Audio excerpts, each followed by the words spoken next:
Okay, so just to kind of put a point of start here, we're talking about the term a contronym, which would fall under, if we're looking at word clearing, I guess under notes. And the notes represents all the background information about a particular word. So you have synonyms, you have antonyms, you have homonyms, then you have what's called contronyms. And all my life, I just saw contronym, and then Sister Jocelyn was just sharing with us the concept of the contronym, and it's really one word that has more than one meaning, and these meanings can actually be opposite. Correct, Sister Jocelyn? Yes, sir. The meanings can be opposite, but I just looked up the entendre, Okay. and from the definition, it seems like it's the same a word that has more than one meaning, but they don't necessarily have to be opposite. Mm-hmm. They can have the same. They can have different meanings, and it could be a synonym and an antonym, or a synonym and contronym. And I'm trying to think of, I'm gonna have to look up an example to see what, but just by definition, I can't give an example just from the definition. I would have to research an example, but that is powerful too. I'll give you an example. Okay. I'm gonna use someone for the experiment. Let me see, who can I use? If you've seen this experiment before, don't say anything.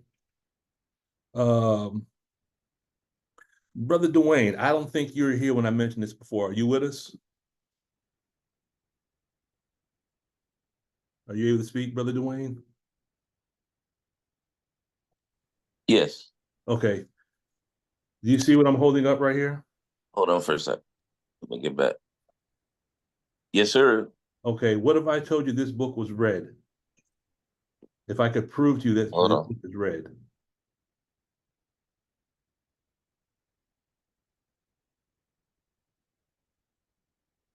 I'm actually holding up my Holy Quran. Yes. So if I said this book is red, am I correct or incorrect?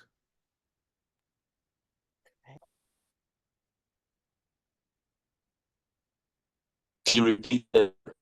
If I said this book is red, would I be correct or incorrect? Incorrect. So why would I be incorrect? If I told you I can prove to you that this book is red.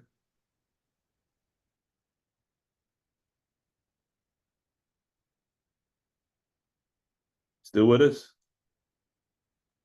I said, in my standpoint, you can say that it's red, but I don't say that. I don't see it as being red. Okay. Years ago, when I used to work in the prison, I would use this as an example. I would tell the brothers in there, I said, look, if I can prove to you that this book is red, you know, in prison, everything is based on push-ups. If I can prove to you this book is red, you owe me 25 push-ups. And brothers would take the challenge. They say, no, brother, that's green. I said, but yeah, this book is red all over the planet. that can be considered a double entendre, I guess, on one level. Yes, sir. Yes, sir. It's about context. You're thinking I'm saying red, R-E-D, but I'm saying R-E-A-D, correct? I guess that kind of might fit into what's called a double entendre. If you are from old school hip hop, now when I say old school, I'm not talking about whatever this mess is nowadays. I don't know what this, I call it C-rap. You know what C-rap is, right? What's this, Peggy? Are you saying crap rap? Yes, that's what I'm saying. That's exactly what I'm saying. It's C-rap. When I say rap, I'm talking about Eric B. Rakim, Public Enemy, Two Kings and a Cypher. I'm talking about old school when rap was real, not this stuff that you have today. Anyway. Yes, sir. A lot of, matter of fact, Sister Jocelyn, remember when we watched that clip probably about a year ago about the mathematical structure of rap music? Yes, sir, I do. That's where they talk about the double entendres. You know, Brother Lukman, as you were speaking, I just thought of one that the minister did. Go ahead. And when he was defending himself, when they were saying that Hitler was great, he said, "I wasn't speaking colloquially, I was speaking classically," and and so that would be an example of what There you're you go. talking about. Mm-hmm. Because we know he's the rap master, correct? Absolutely. Okay, so now you got the double entendre. All right. Let me give my shout out to Sister Shayla. Assalamu alaikum, Sister Shayla. Glad you could make it. We want to give the greetings to Sister Denise and Sister Tina. Assalamu alaikum to both of you. Wa alaikum salam, Brother Lukman and student family. We want to say assalamu alaikum to Sister Heidi. Wa alaikum salam, brother. Thank you very much. So glad to be here. Yes, ma'am. We're glad to have you. And to our visitor from the wheel, assalamu alaikum, Sister Angela. Wa alaikum salam. Assalamu alaikum. You got a bad connection. You must be way out there by Jupiter. You must be beaming in from somewhere this time because we got a bad connection. I'm in the sticks in Georgia, but I hit the chat. That's okay. All right, family. So, Oh. Brother Lukman, Yes. so some more word clearing. The entendre that begins with an E, you said, right? Right. That is a nice little French word, which means double meaning. Okay, I do. Double entendre, entendre. In linguistic, it's a word or expression capable of two interpretations with one usually. Okay. So the word entendre by itself means what? Entendre, let's see, that is a French word. In my French, I used to speak very well, and then if you don't lose it, you lose it. I'd have to use a French dictionary. Entendre, I'm gonna say that it's the root word for intention. I'm gonna guess. Matter of fact, no, let's not guess. Let me type in the word intend. And then see if it brings us the root word. All I'm seeing is it says to hear, to understand. Yeah, if you go like, well, I'm using Merriam-Webster. If you type in double entendre, it gives you the meaning. But the word intend comes from the French root word entendre. Not entendre, entendre. Double entendre, but that's a French word, which means to intend. Okay. But if you type specifically into a dictionary double entendre, it should bring up a Right, word. right. I did see that, but I was just wondering about the word entendre itself. Just that word by itself. Yeah, that's strictly a French word. It'll come up as a root word for intend. Mm-hmm. Yeah, if you type in the word intend, that's where you'll find it. Okay. Or Latin. Or maybe if we put it in and put intendere. in a French translator, we can see what it says also. Yeah, that's going to be to intend. So if I say j'entends, I intend. Mm. To Okay. entendre. Vous entendez. Can you hear me now? Nous Anyone? entendons. Yes, loud and clear, Sister Angela. Yes, sir. Those that One of the verbs of that word, it says to receive by ear. Mhm. okay. And that's for what now? Entendre. Entendre? Okay. Mhm. Okay. There we go. Oh, by the way, walaikum salam, navigator. Happy Sagittarius. You're gonna throw that in there eventually. Yes, sir. Go ahead, Sister Tina. Thank you, Yes, Sister. sir. can we work? Okay, word clearing. Mhm. Abrogate. This word abrogate is one of the is in the glossary in study guide 9. And the minister gives us the meaning of abrogate, to cancel, repeal, or annul by authority, period, to abolish, period. Okay, so in the study group, because the word cancel, it says to cancel, repeal, or annul by authority. So it also can be to cancel by authority, right?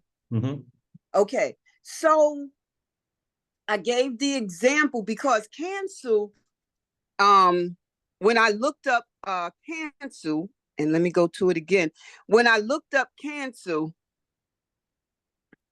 it had a definition. Wow, praise be to Allah. It had a definition that said, this is what it says for cancel as a verb, to decide not to conduct or perform something planned or expected, usually without expectation of conducting or performing it at a later time.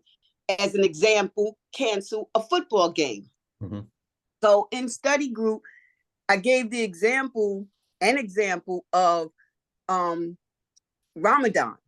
how Ramadan was abrogated by the Most Honorable Elijah Muhammad for us because we were doing it in December.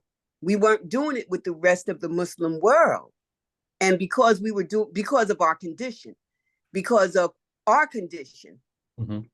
he gave us the prescription, the way of doing it in December to make it easier on us. But when we matured enough, we started doing it. I think it was in 99, doing it in, or 98, doing it in, doing it with the rest of the Muslim world as the minister gave us.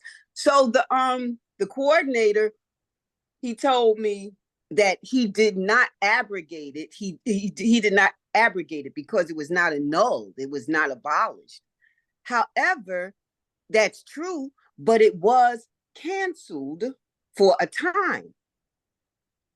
That's how I saw it. So I want to know if I'm wrong in that thinking, because I'm still thinking that, because I went back, I accepted the correction and I thanked him. But then I went back and I revisited the word and I saw that it also said cancel. And then in the minister's analysis, now this is really, in the minister's analysis. Well, before you go into that, where exactly are you, so we can pull up the actual, so I can pull it up? Okay, I'm in study guide 9, page, the glossary is on page, the glossary is on page 212. The glossary is on page 12. Abrogate is on, oh boy, is on page 212. Abrogate is on page 212. And the analysis, where the minister talks about abrogate, that's number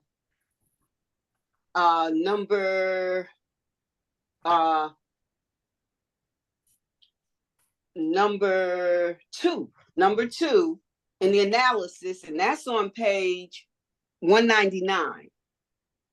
Okay. And the minister, I should have underlined it. He talks about when the medicine is given, it's no longer needed. Okay, I should have underlined it.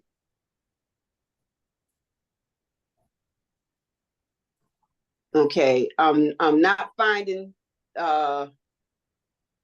prophets appeared in every nation.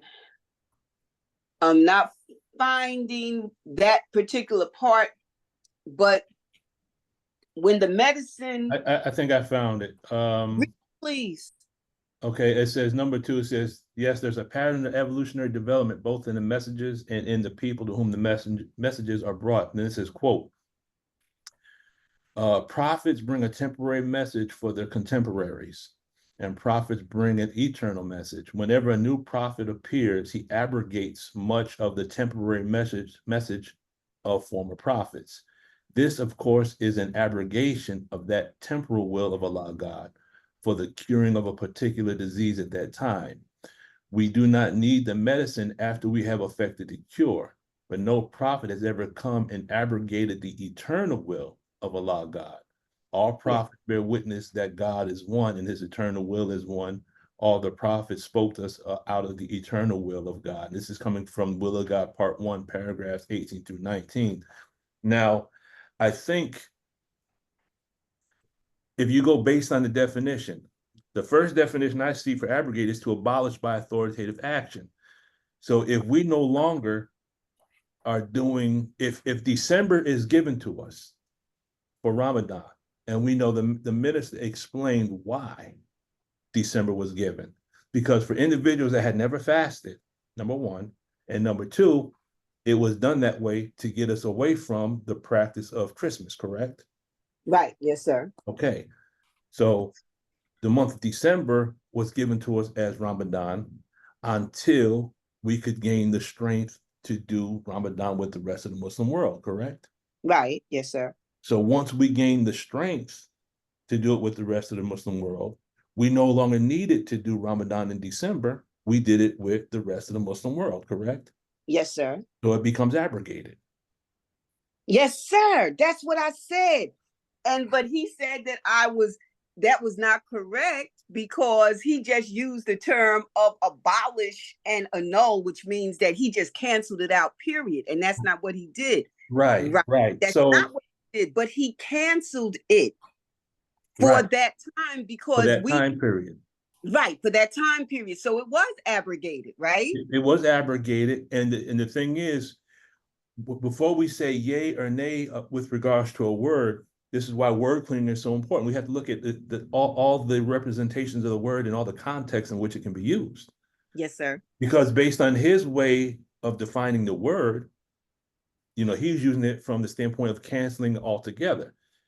But there's no ARC there. You're not saying canceling Ramadan altogether. You're saying canceling Ramadan in the month of December. Right. Based on the definition and based on what the minister is saying, you, in my humble opinion, were correct in saying that was in fact abrogated. Because we no longer do it in December because that was done for particular. Now, if we've been a nation for 30 years or 20 years and we're still celebrating Christmas, then it just doesn't make any sense. You're just going to continue to do Christmas if you want to. Yes, but sir. I believe you are 100% correct in using that term with respect to Ramadan in December. And the interesting thing about it is, and this is something that was shared with me from Brother Salam shared this with me. He says, when you go back at the time that the Holy Quran was actually revealed during the time of Prophet Muhammad, peace be upon him, it was revealed in the month based on the Gregorian calendar. It was actually revealed in the month of December. Wow. So I think that is something that can be researched. So the Holy Quran during the time of the Prophet was actually revealed, even though it was revealed during the month of Ramadan. At that time period, the month of Ramadan and the month of December were the same thing at that time period. Right. But yes, sir. Now in the context, I was saying it was not that I was saying that Ramadan was abrogated in the month of December. I was saying that in the study group, I was saying that it was abrogated from the way the rest of the Muslim world was fasting. it was abrogated for us Yes. because of our condition. So we were giving a different law for our time, for our condition. Well, The medicine we needed, so we did it in December. okay, let me say this. Mhm. See if I'm getting this correct. It was abrogated, meaning we observed it during the month of December, but then it was abrogated. It was canceled. So that we no longer observe it in December. That's what you're saying. Yes. That's what you're how I was saying in the study group is that the way, because they say that we were not real Muslims because of how the Honorable Elijah Muhammad had us doing what we did, because it was the medicine we needed for our time. That's what we need for our time. Right. So the way the Muslim world, if the Muslim world was doing it in May, that's very difficult to do Ramadan in May. Mhm. And so we did it in December. So it was abrogated. This was the way I see it, was abrogated in May, doing it the way the Muslim world was doing it because of our condition. Like you said, we had to get rid of celebrating Christmas and we needed the shorter months. We needed to be easy for us, to get used to it. Mhm. And so that was abrogated, doing it the way the law of the Muslim world in general does it. That was abrogated. That was canceled for us. Yes, I can see it that way. Okay. Yes, Okay, sir. I can see how you're looking at it. That doing it the way the rest of the Muslim world was doing it, that wasn't for us. And the verse that the minister used to justify that was that those that are sick or on a journey can fast a like number of other days. Right. Okay, if I remember correctly, that's the justification that was used to allow us to fast in December, because Yes. we were just, it's just like when if you first read Message to the Black Man, if I'm not mistaken, there's nothing in Message to the Black Man that teaches us how to make salat. Am I correct in making that statement?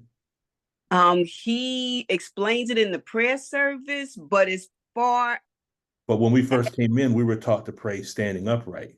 right. So as far as the Muslim daily prayers, when he gave it to us, that's when we, right? Right. And then when we get to Muslim daily prayers, but to begin our prayers, if I'm not mistaken, if we go in the Message to the Black Man, we don't do prayers on our knees. Because I think one of the statements he made that we spent so much of our life on our knees, he wanted to stand us up, correct? Okay, praise be to Allah. So that makes sense. Yes, sir. That's right. That's another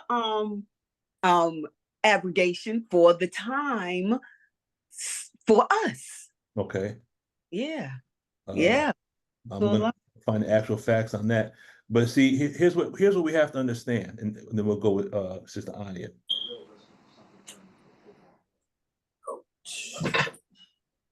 Medicine, prescriptions. In the study of medicine, you have what's called the 6 rights. You have to have the right medication, the right dosage, the right route, the right time, the right person, the right method, and the right documentation. What that means is 2 people can suffer from asthma. Okay. Let's say there's 2 people in a mosque. They both have asthma. One person forgot their prescription. They forgot their inhaler. Okay. So they start having an asthma attack. Then you have another person that has asthma and they have their inhaler. Well, just because both people have asthma, just because both individuals have the outward manifestation of an illness, does not mean that each one can take the medication that belongs to one another. Does that make sense? Yes, sir. An individual's medication is specifically for that individual based on their body chemistry and based on the nature of the illness. One person might take what's called albuterol. One person might take what's called ipratropium. One person might have an allergic reaction if they take ipratropium. Now, I say that to say this.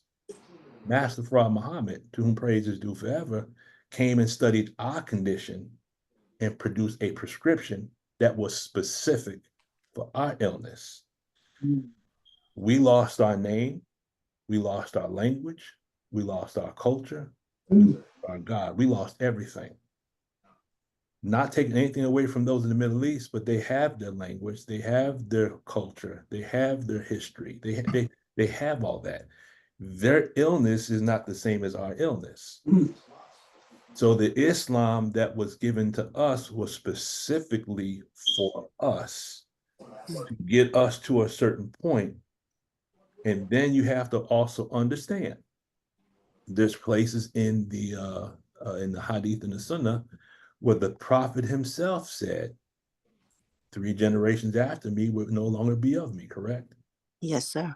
And the minister has already told us that Mahdi comes, and Mahdi represents the individual that restores things to its original state, correct?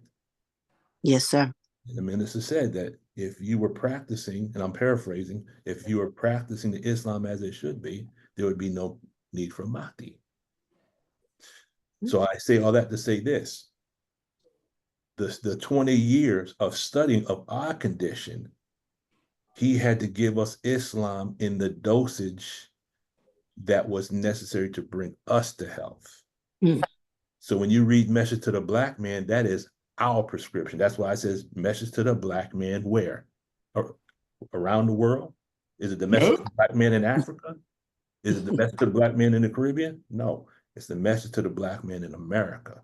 Yes. That was a prescription specifically designed for us.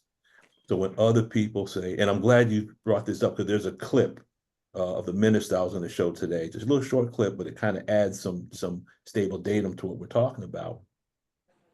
When individuals say you're doing Islam wrong, no, we're doing Islam the way it was prescribed for us.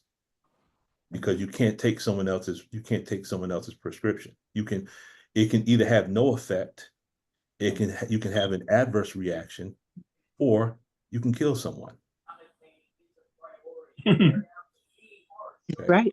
Does that make sense? I know that's a long-winded explanation, but that's why we have to be very quick not to say what things are and are not. We got to get through all. We got to clear the word. Yes, sir. Yes, sir. Thank you. You're very welcome. Go ahead, Sister Anya. Yes, sir. So I just wanted to read, first of all, the paragraph in the Holy Quran, or the ayat where it uses the word abrogate, which is Surah 2, verse 106. We do not abrogate a verse or cause it to be forgotten, except that we bring forth one better than it or similar to it. Go ahead. Okay.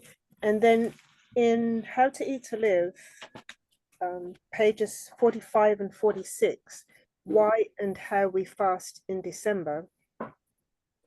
When we read those 2 pages, there's nowhere in there that he calls the fasting in December Ramadan.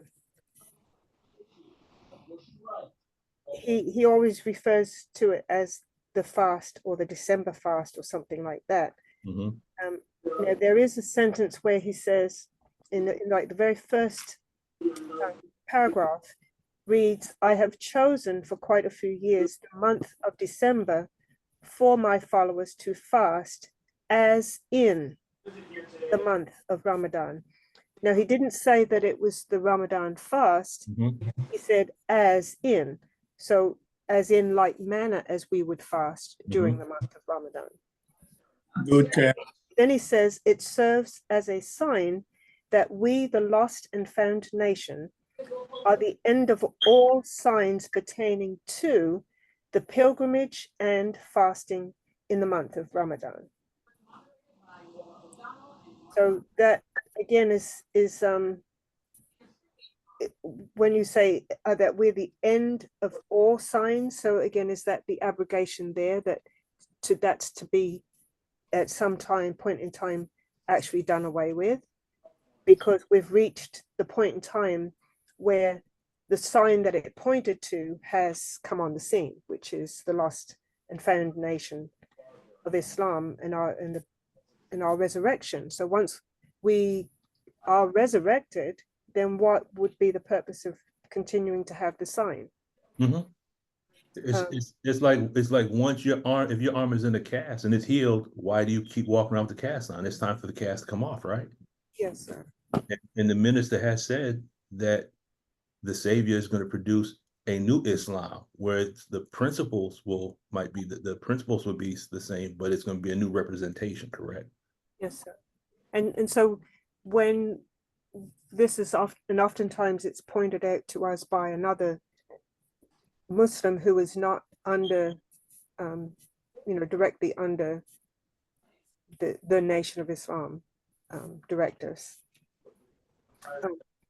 This, we should remember the language that is written here and point that out to them, that at no time did we say that our fast in December was the Ramadan fast. And then we could go on to give them what the purpose of that December fast was for, which it clearly outlines in these 2 pages. So, And we can use the Holy Quran to justify it. yes, sir.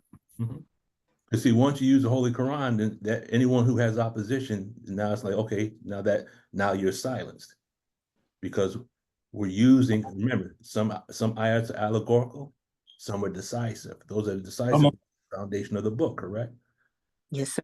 So if we're doing something and we can say, I'm doing this based on what Allah says in the Holy Quran, if we can show the logical connection, then your opinion really doesn't mean anything anymore. How you look at this subjectively based on your emotional way of looking at things is irrelevant now. Because objectively, we're doing it based on what Allah has said. And that's another thing in the prison. A lot of people say, this scholar and that scholar. I say, nope. Whatever scholar you talk about, once I'm saying, or once I'm referring to what the minister has said with regards to what Allah has said, that's like putting a high joker and a low joker down playing spades. That's it. Once those cards are played, when you have the high joker and the low joker at the end of the game, you just sit there and you slap them both down. It's like, it don't matter how y'all played it. I got these last 2 books, right? Yes, sir. And that's how it is once we use what the minister has said or is saying, what the messenger has said or is saying, and what Allah has said. Yes, sir. So what Sister Ania just read, thank you for that, Sister Ania. That makes me to see what you were saying, Brother Lukman, more clearly, that the December fast is no longer needed because the medicine has been given. So that's what's been abrogated for us. Yes, sir. Praise be to Allah. Thank you. And just use another example. It's like anything in the tech. When you do certain type of processing, you do the processing until you get what's called the end phenomena. Once you get the end phenomena, now you've accomplished what it is that needs to be accomplished. There's no need to go. So there's no need to continue. If I'm auditing someone, okay, now that we just went from grief, we come up, we're apathy and grief, and we come up the tone, and now that person's happy. Now that they're happy, do we still continue to process them? No. That we don't need to apply that medicine anymore because we've accomplished what needs to be accomplished with respect to that particular incident. You don't keep running something when you got something flowing, correct? Yes, sir. It's the same way with the fasting in December. And if I'm not mistaken, the Most Honorable Elijah Muhammad didn't consider that a fast. Because technically you can eat early in the morning and then you can eat when the sun sets, right? Yes, sir. True. That's not a fast. That's eating twice a day. How can that be a fast? Yes, sir. Okay. Go ahead, Sister Jocelyn.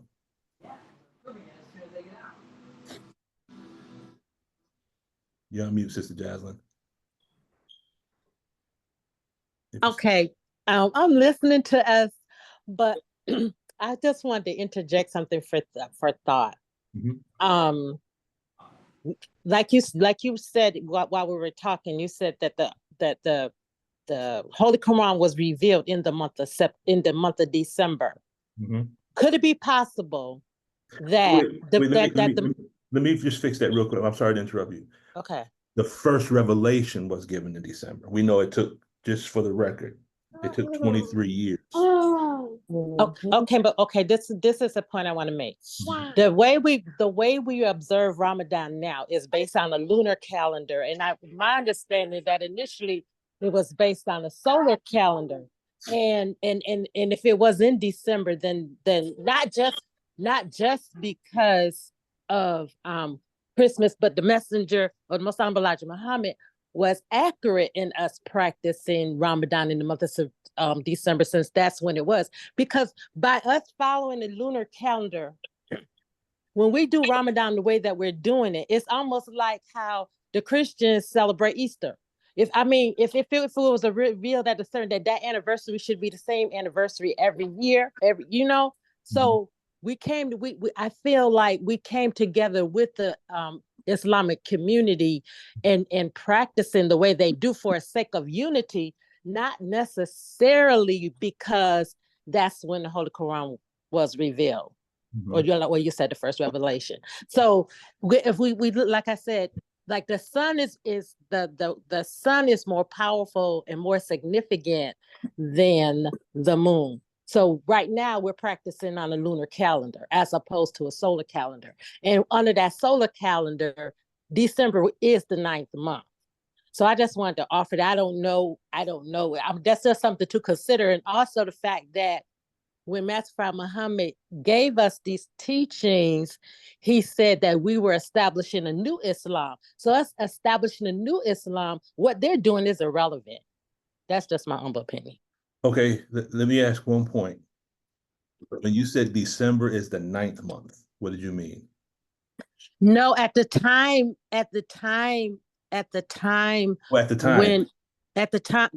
when the revelation was first revealed, there wasn't 12 months. It was the 9th month. December was during the month of Ramadan. Yes, ma'am. Okay, I got you. Right. So I'm saying that by the Most Honorable Elijah Muhammad having us fasting in the month of December, we were not wrong. He was accurate. Even I think for him, the emphasis was placed on Christmas because of our mindset.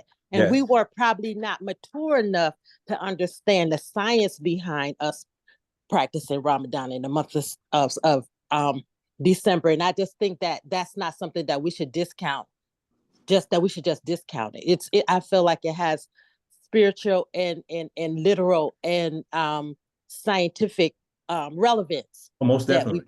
So I just want to offer that. Most definitely. And if you go into Message to the Black Man, one of the reasons was to break us away from the practices of Christmas. But now just to throw this out here, just for us to think about, if we were to look at a lunar cycle, there would actually be 13 months in the year. Does that make sense? Yes, sir.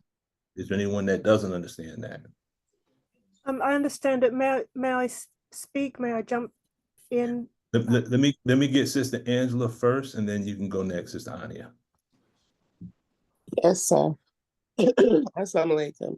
So I think I sent out the bundle of books, and the good part of that is that you can put in a search and it'll go through every book in this bundle.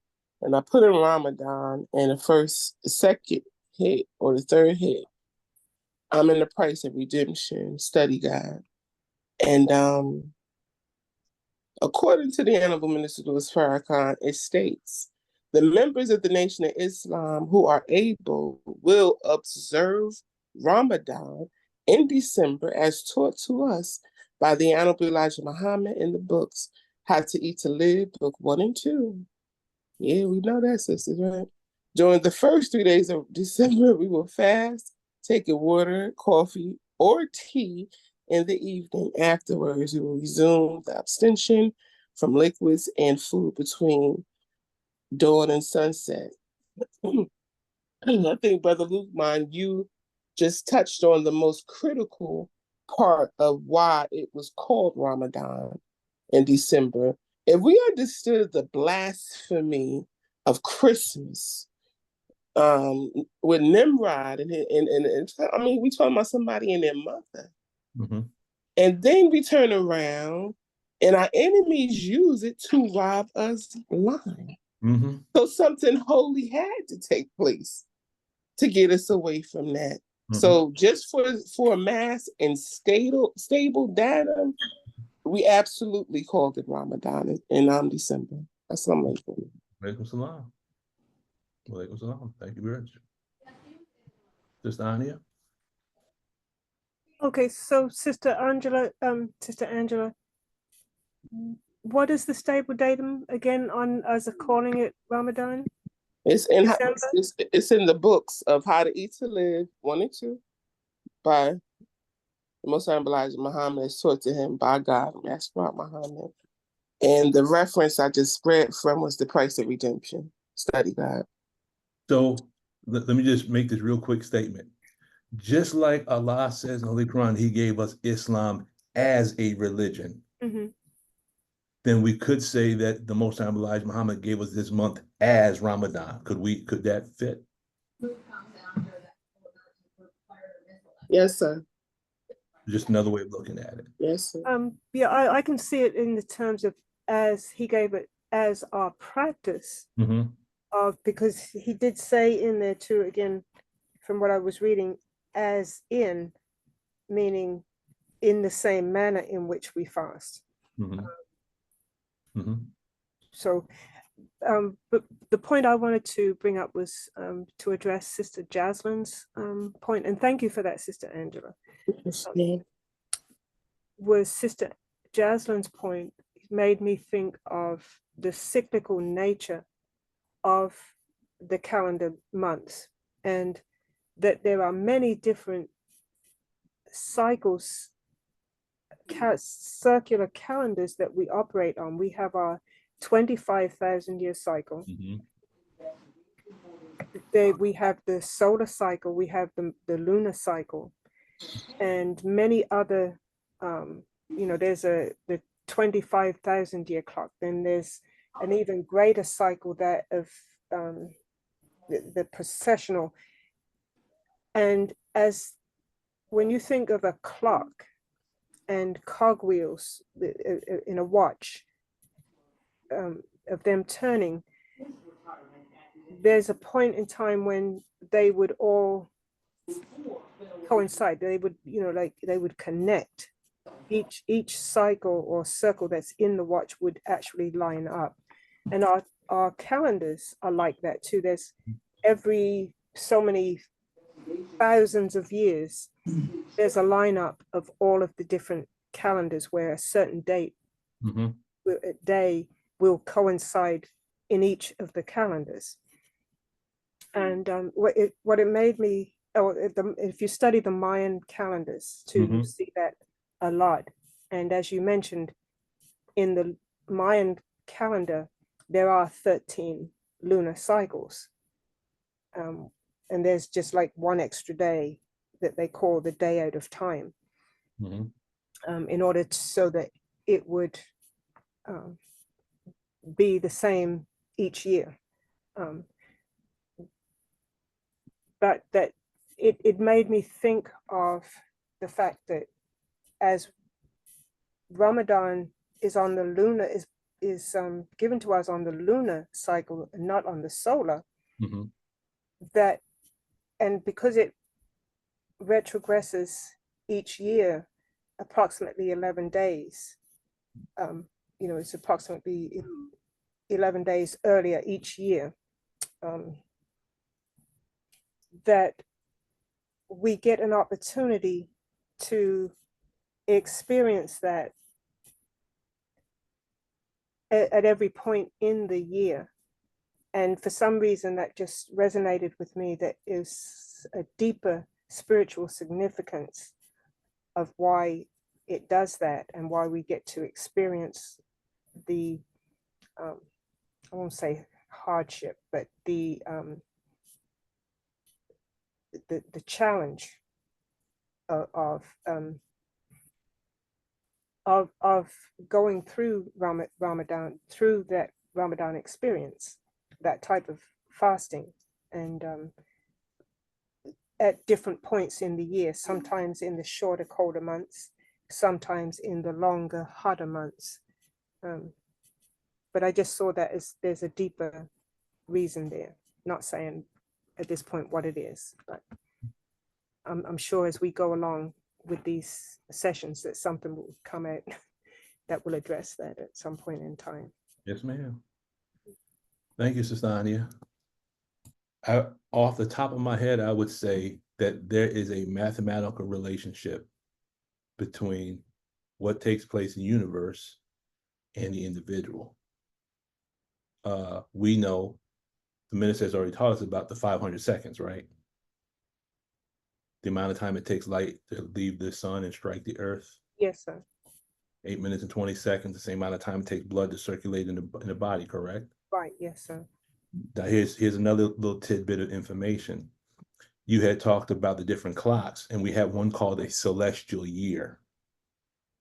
A celestial year is 25,920 years. Does that make sense? Has anyone heard of celestial year? No, but yes, sir. Okay, it's the amount of, so our planet, based on its axis, points through all 12 signs of the zodiac. Those are just constellations. I'm not talking anything about astrology. I'm saying these are just constellation. These are astronomical markers. And the axis of the earth goes through all 12 zodiac signs. It takes 25,920 years. If you Google it, it's called a celestial year. Does that make sense? Yes, sir. Okay, now what's the relationship to the body? Okay, if the average person breathes 18 breaths per minute, how many breaths do they take in one day? So get your calculator. So 18 breaths per minute. Okay. Then you want to take that number and you want to multiply it by 60 minutes. Then multiply that number by 24. And then what number do you get?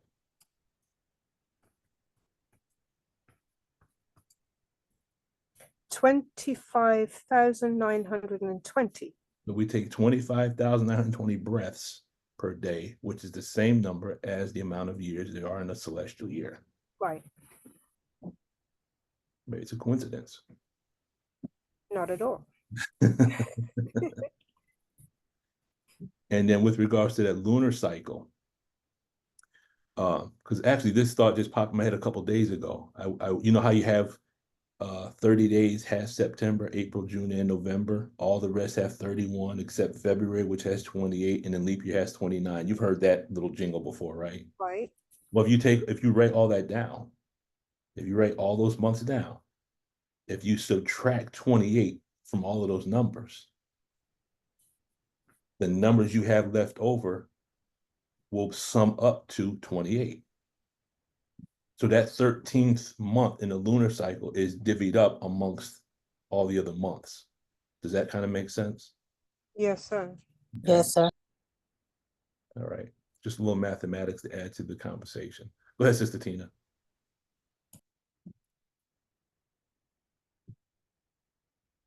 You're on mute, Sister Tina.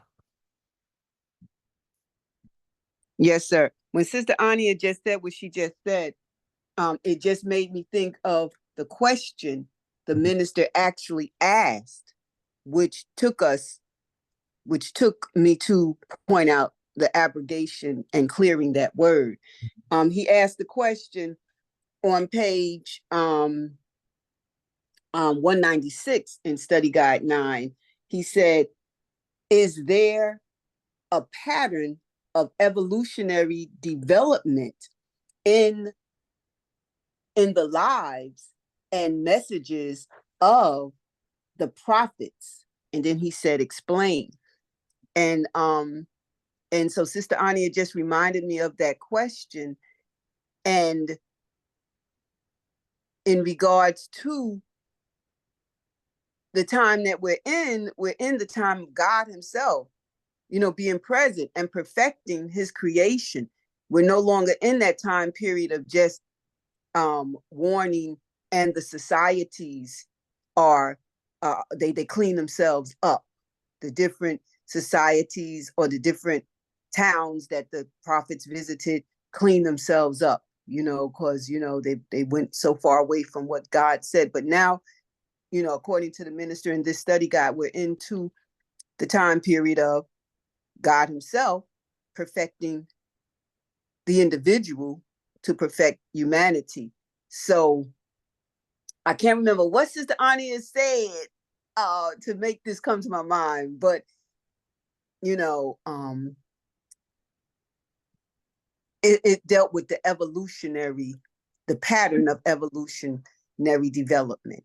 And that's what we are now. Yes, sir. And Dianetics being a part of that evolutionary development, because we've never had anything like Dianetics before in the nation. And it is the body, humanity is cleaned up from where? From the mind. That's where it starts, because in restrictive law, the minister talks about how the brain is the 10th system, and it really gives light to the 9 systems of the body. So if the brain is off, if the brain is not thinking correctly, everything else is going to be off in the body, if the brain is not thinking rightly. So yes, sir. Absolutely. Now, based on your statement, here's a thought that comes to mind. Can we say that the lives of the prophets represent what could be perceived to be as gradients or different grades? Could we say that? Yes, sir. Definitely. Yes, sir. So then could we say that in the study of the prophets, that would be like a spiritual tone scale? Yes, sir. Then at the top of this tone scale, it would represent the fulfillment of the lives of those prophets, correct? That's right. Yes, sir. Now, weren't we taught that the Most High Elijah Muhammad read 104 books so that he could learn different aspects with regards to what he would encounter? Yes, sir. Do we think that same concept would apply to the minister? Yes, sir. So that it seems to me that in our midst at this point in time, that at the top of this spiritual tone scale, which shows as a gradient, as we read the lives, and this is study guide number 1, really, when we read the lives of the different prophets, we can see the different aspects of what the minister had to go through over the course of the years that he's been in the nation, correct? Yes, sir. We would see all the things that the Most High Elijah Muhammad had to go through during his lifetime, correct? Yes, sir. So really, study guide number 1, we could say that's a study of the gradient scale of spirituality. Is it possible we could look at it like that? Yes, sir. Again, just another way of looking at things. Yes, sir. Praise be to Allah. Anyone else? Anything else before we move forward? Area code 678. That area code seems familiar to me, but I can't pull it off the top of my head. Who was area code 678? Assalamu alaikum, Sister Deborah. I'm calling in on my phone. Oh, okay. Log in. It's okay.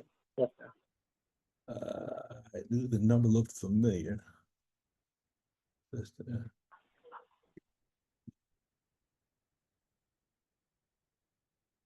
Oh, Sister Deborah.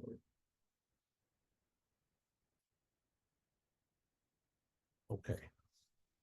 And then we have the world famous live and direct voice of the islands. Assalamu alaikum, Brother Eric.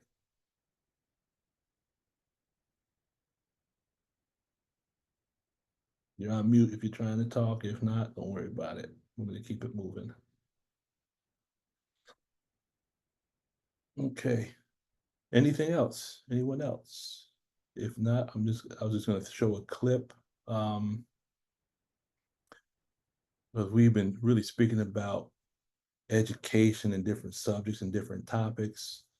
And then a small little clip popped up. I thought it might be a good one for us to watch. Let's see if I can pull it up real quick.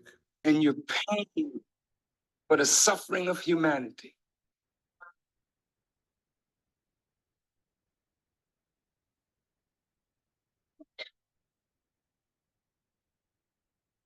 Very sad. If you look at every discipline that we study, it's all fragmented. The doctor and the lawyer can't see their interconnectedness. The scientist, the physicist, the chemist, the nurse. We got all these various disciplines and we can't see that there's a root under all these disciplines that connect them all together, for all knowledge is one. That's sad. That's very, very, very sad. The religions, look at us, just look at us. We put all of this on God. This is death. I'm a Jew. Well, I'm a Muslim. Well, I'm a Christian. Well, I'm a Church of God in Christ. I'm a Baptist. I'm a Methodist. Just listen to yourself. Only we got the way, nobody else. Listen to yourself. Yeah. See? I'm a Keystone Ranger. I'm a disciple. I'm a Crip. I'm a this. I'm a that. Divisive. I'm a Shiite. I'm a Sunni. I'm a Ahmadiyya. I'm a follower of Elijah Muhammad. I'm this. Divide. Can't see no connection. I'm the NAACP. Well, I'm the Urban League. I'm CORE. I'm SNCC. I'm SCLC. I'm Alpha. Well, I'm Sigma. I'm Delta. I'm AKA. I'm Kappa. Look at your division. I'm a white man. You're a black man. You're a red man. Oh, you're. I'm from the Caribbean. I'm from Africa. I'm from Nigeria. Are you from Gabon? I'm from this. Look at you. Look at you.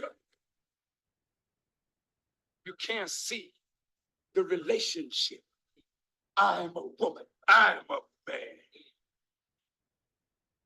And you're killing each other.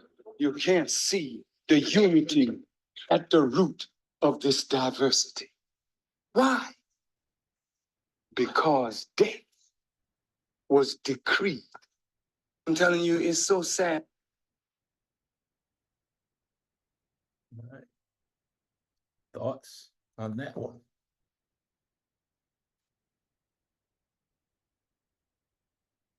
I purposely played that clip because it's my firm belief that at the root of all of the disciplines, mathematics, physics, science, I use those three categories to represent everything: mathematics, physics, and science. If you look at that from the perspective of the tech, we're talking about the fifth and the sixth dynamic. Does that make sense? The fifth dynamic is the life dynamic, yes? Yes, sir. And the sixth dynamic, they call it the force dynamic, or the MEST, matter, energy, space, and time. So to me, that's just me, the life dynamic represents life science, and the sixth dynamic represents physics. But both science and physics is explained using mathematics, correct? Yes, sir. Okay. And when you look at what the minister is saying, there's a truth that underlines all of it. That is just one truth. Now, is it possible that the more we understand our supreme wisdom lesson, the more we gain an understanding of all mathematics, all physics, and all science that contained in what the Savior gave us, principles of everything? Does that make sense? Yes, sir. Yes, sir. Go ahead, Sister Tina. When I was listening to that clip of the minister, what came to my mind is the work that we're doing you know, in the Nation of Islam in regards to the resurrection process, coming back to obedience to God, obedience to Allah, by following his guidance through the minister on how to reach perfection, and unifying us. We'll be the example of that unification. So to be the example to humanity of unifying. So that's why we're the first to be resurrected, because we're to be the helpers with Allah or in Allah's kingdom to unify humanity, which will unify the sciences and everything else, because all that comes from the mind of the human being. So that's what I heard when I heard that clip, that our work, that and our work, I'm seeing my work as a woman, a girl in Islam, you know, which 75% of the Honorable Elijah Muhammad's work is with me, you know, how important, how valuable I am in this unification process, you know, but it starts with my mind changing into what Allah desires for me to be. Yes, sir. That's what I heard. Yes, ma'am. Thank you. Thank you for that. Anyone else?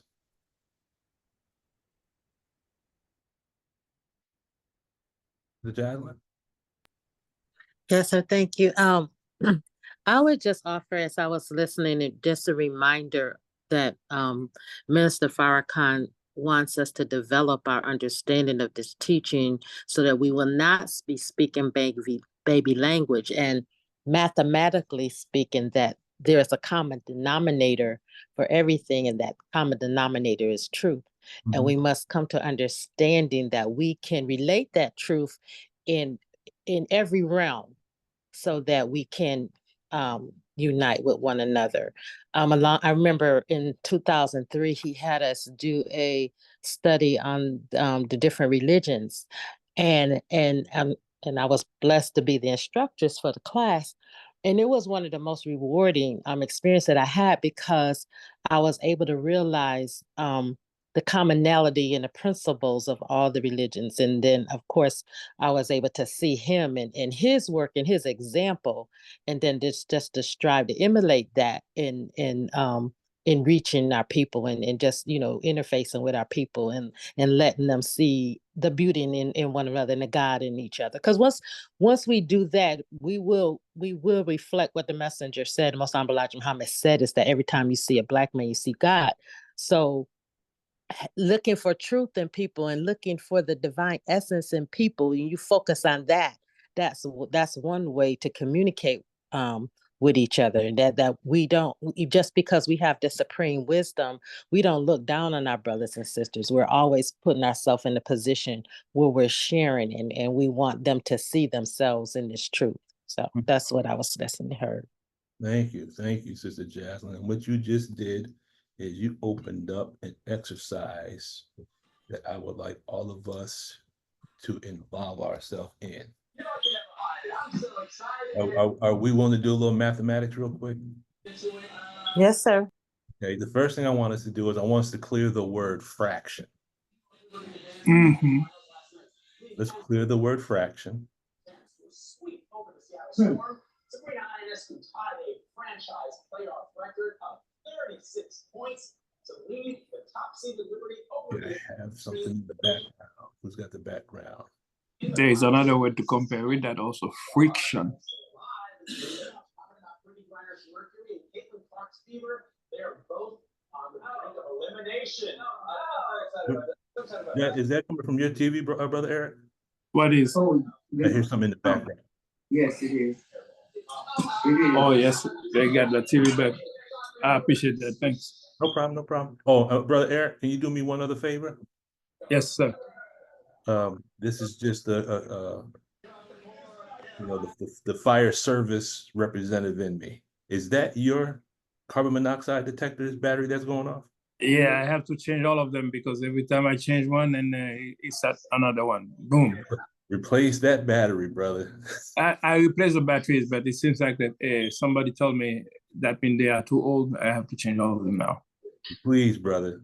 Yes, sir. Brother Lukman, my cousin is a fire person, and you remember I was having that problem too. He told me that it was electrical, was because I replaced all the batteries and I was still experiencing, and he said it was electrical. So because he said one is connected to the other. If they're all connected, that's another situation. But whether it's electrical or whether it's battery, you want them things working properly. So I'm taking off my Zoom meeting hat and I'm putting on my captain hat. Fix those smoke detectors and carbon monoxide detectors. That is a must. That's my fire service commercial for the day. Okay, fractions. What do we got?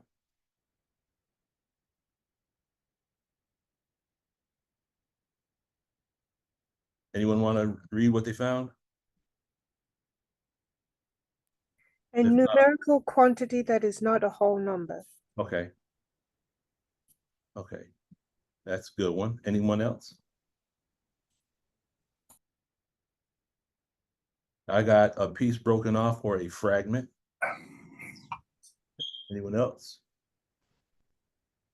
What was the question? We want a definition for the word fraction.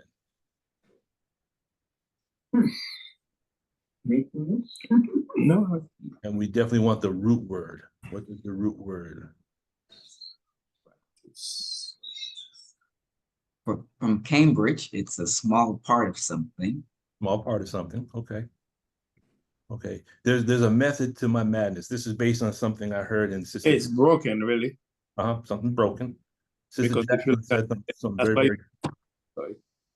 That's why when you're talking about you got a broken bones, you say you fract your bone.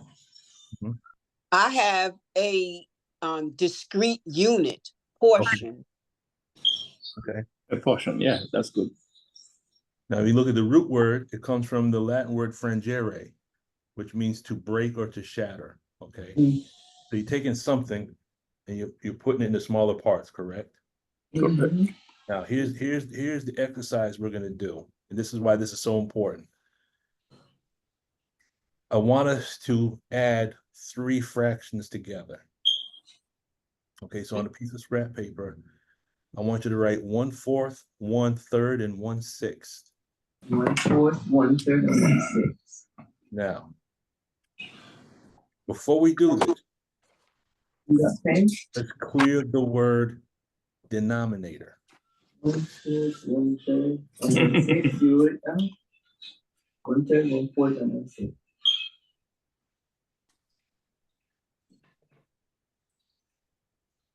What does the word denominator mean?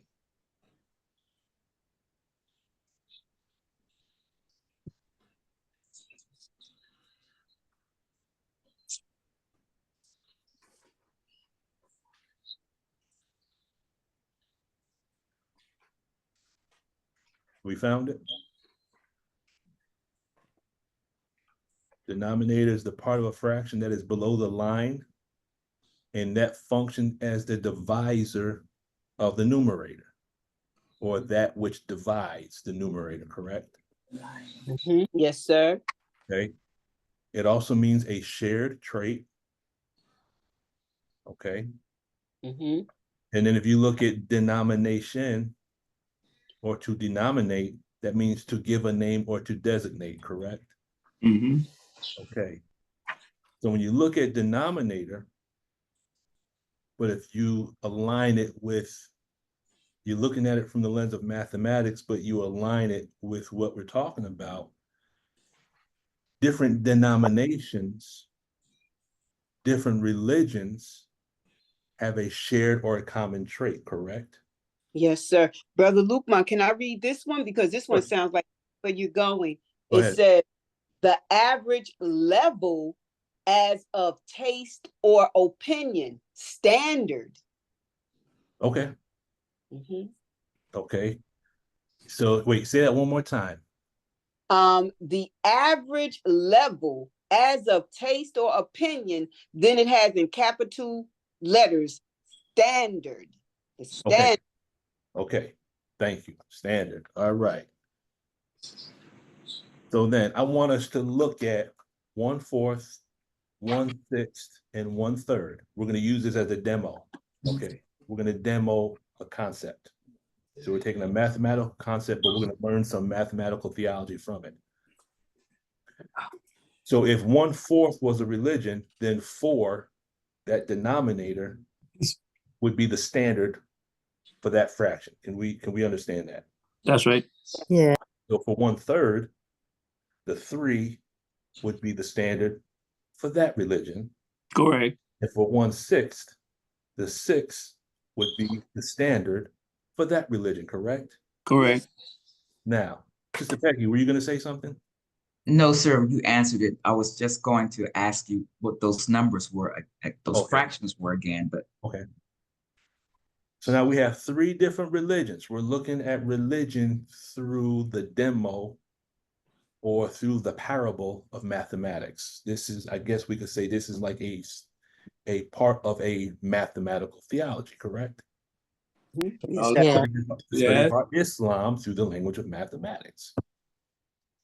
So we have 3 fractions or 3 factions. And what's a faction? A part of something. Okay. Because if you look at the word faction,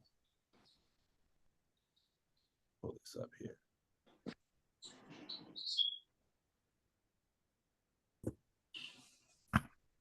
Definition for the word faction is a party or group that is often contentious or self-seeking, or a clique. So we got 3 fractions that could represent 3 factions. And Yes, sir. Each has their own standard, correct? Yes, sir. Now, in order to bring these 3 groups together, what's the first thing you have to do when you add fractions? You have to find the common Denominator. Okay, so now we have to find a common denominator. We have to be able to find one number that all those numbers can go into, correct? Yeah, that's 12. That's a common standard, right? So that would be, so not only is it a common standard, but if you notice, this standard is higher than all 3. Yes, sir. You have to find something greater that all those are actually a part of. In other words, the 3, the 4, and the 6 are all factors, and 12 is the multiple, correct? Right. Yes, sir.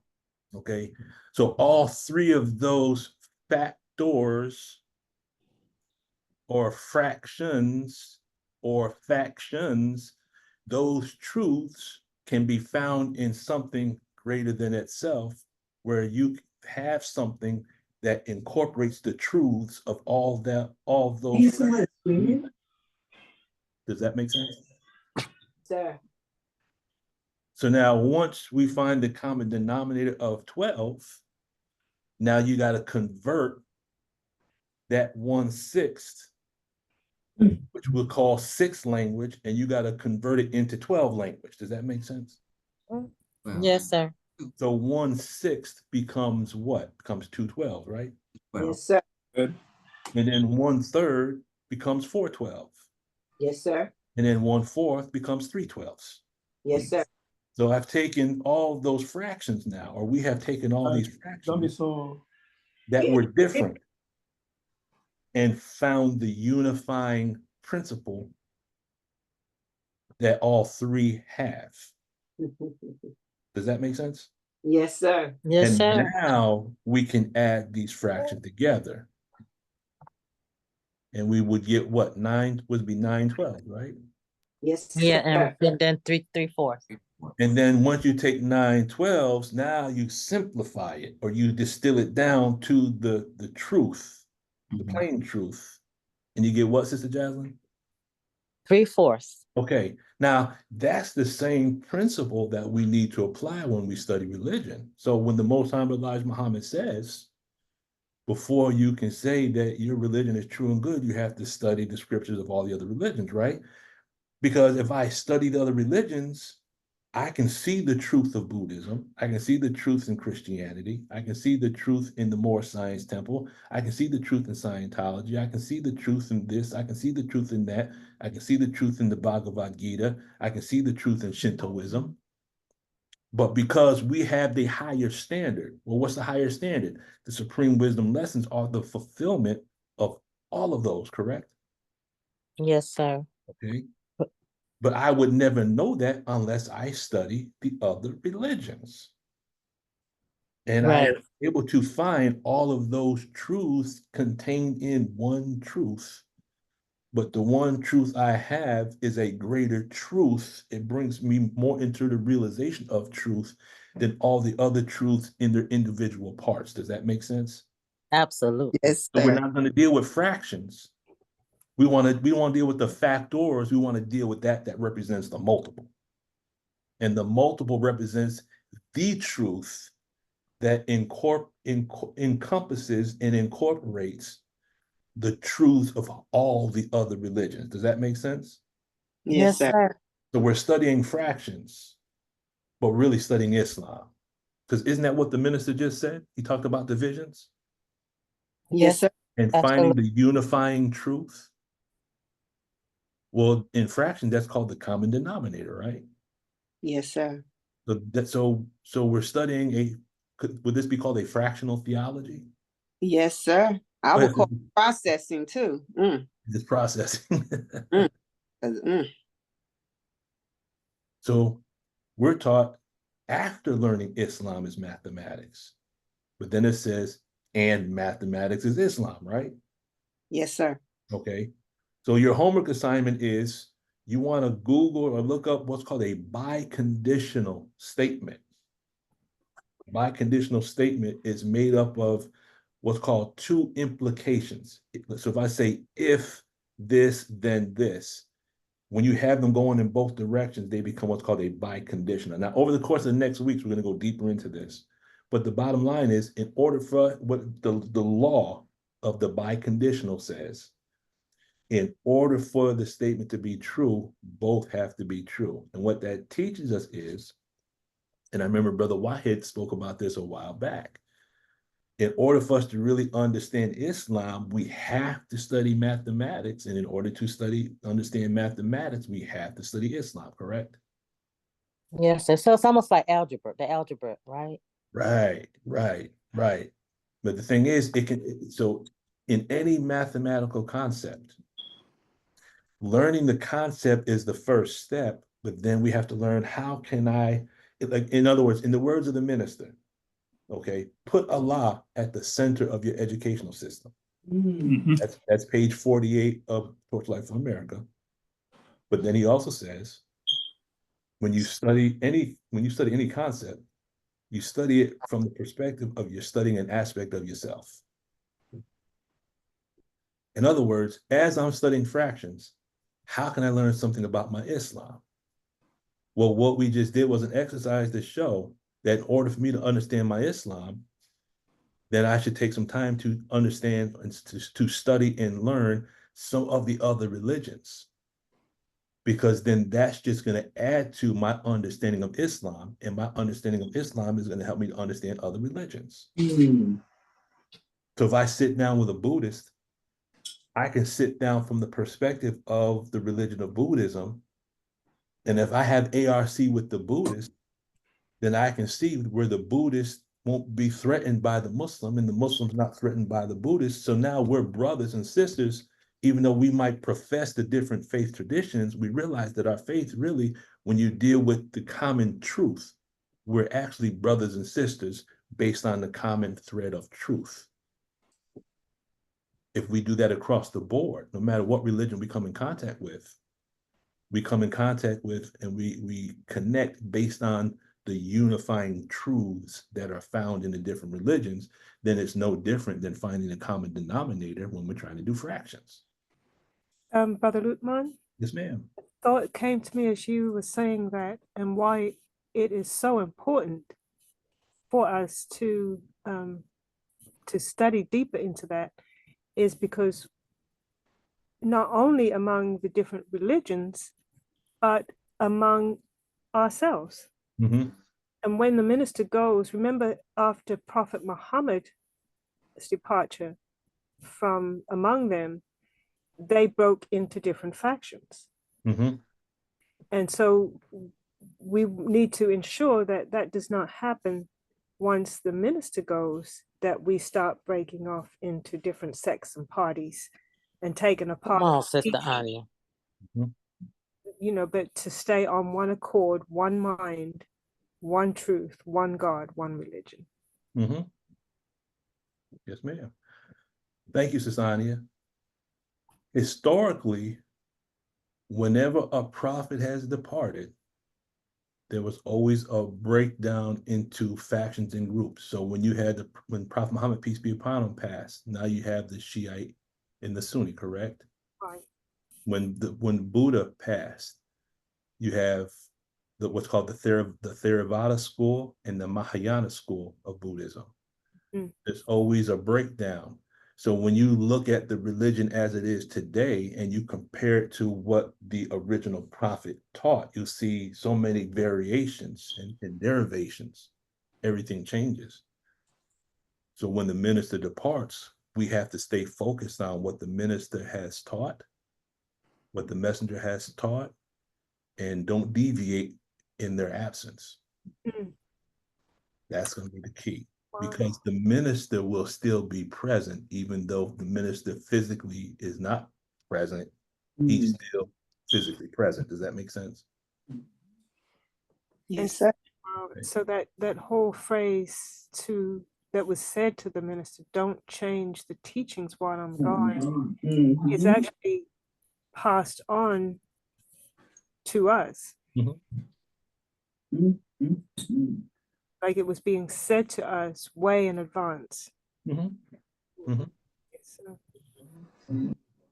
ma'am. I believe that wholeheartedly. But then to come back to the word abrogate, when the minister comes back, there may be, I mean, that I'm not saying that that's going to happen, but I mean, that's another possibility of something to be on guard against. That Go ahead, Sister Anya. When he comes back with the new teaching, it may be perceived by some of us, or even by those not yet registered, that he's coming with something different than before, and may be rejected because we want to stay with, you know, we may be holding on to that phrase, don't change the teaching while he's gone, but we're still holding on to it even when he comes back, whatever form that is, and then not be ready to let go of that which was to get us through the fall of this world.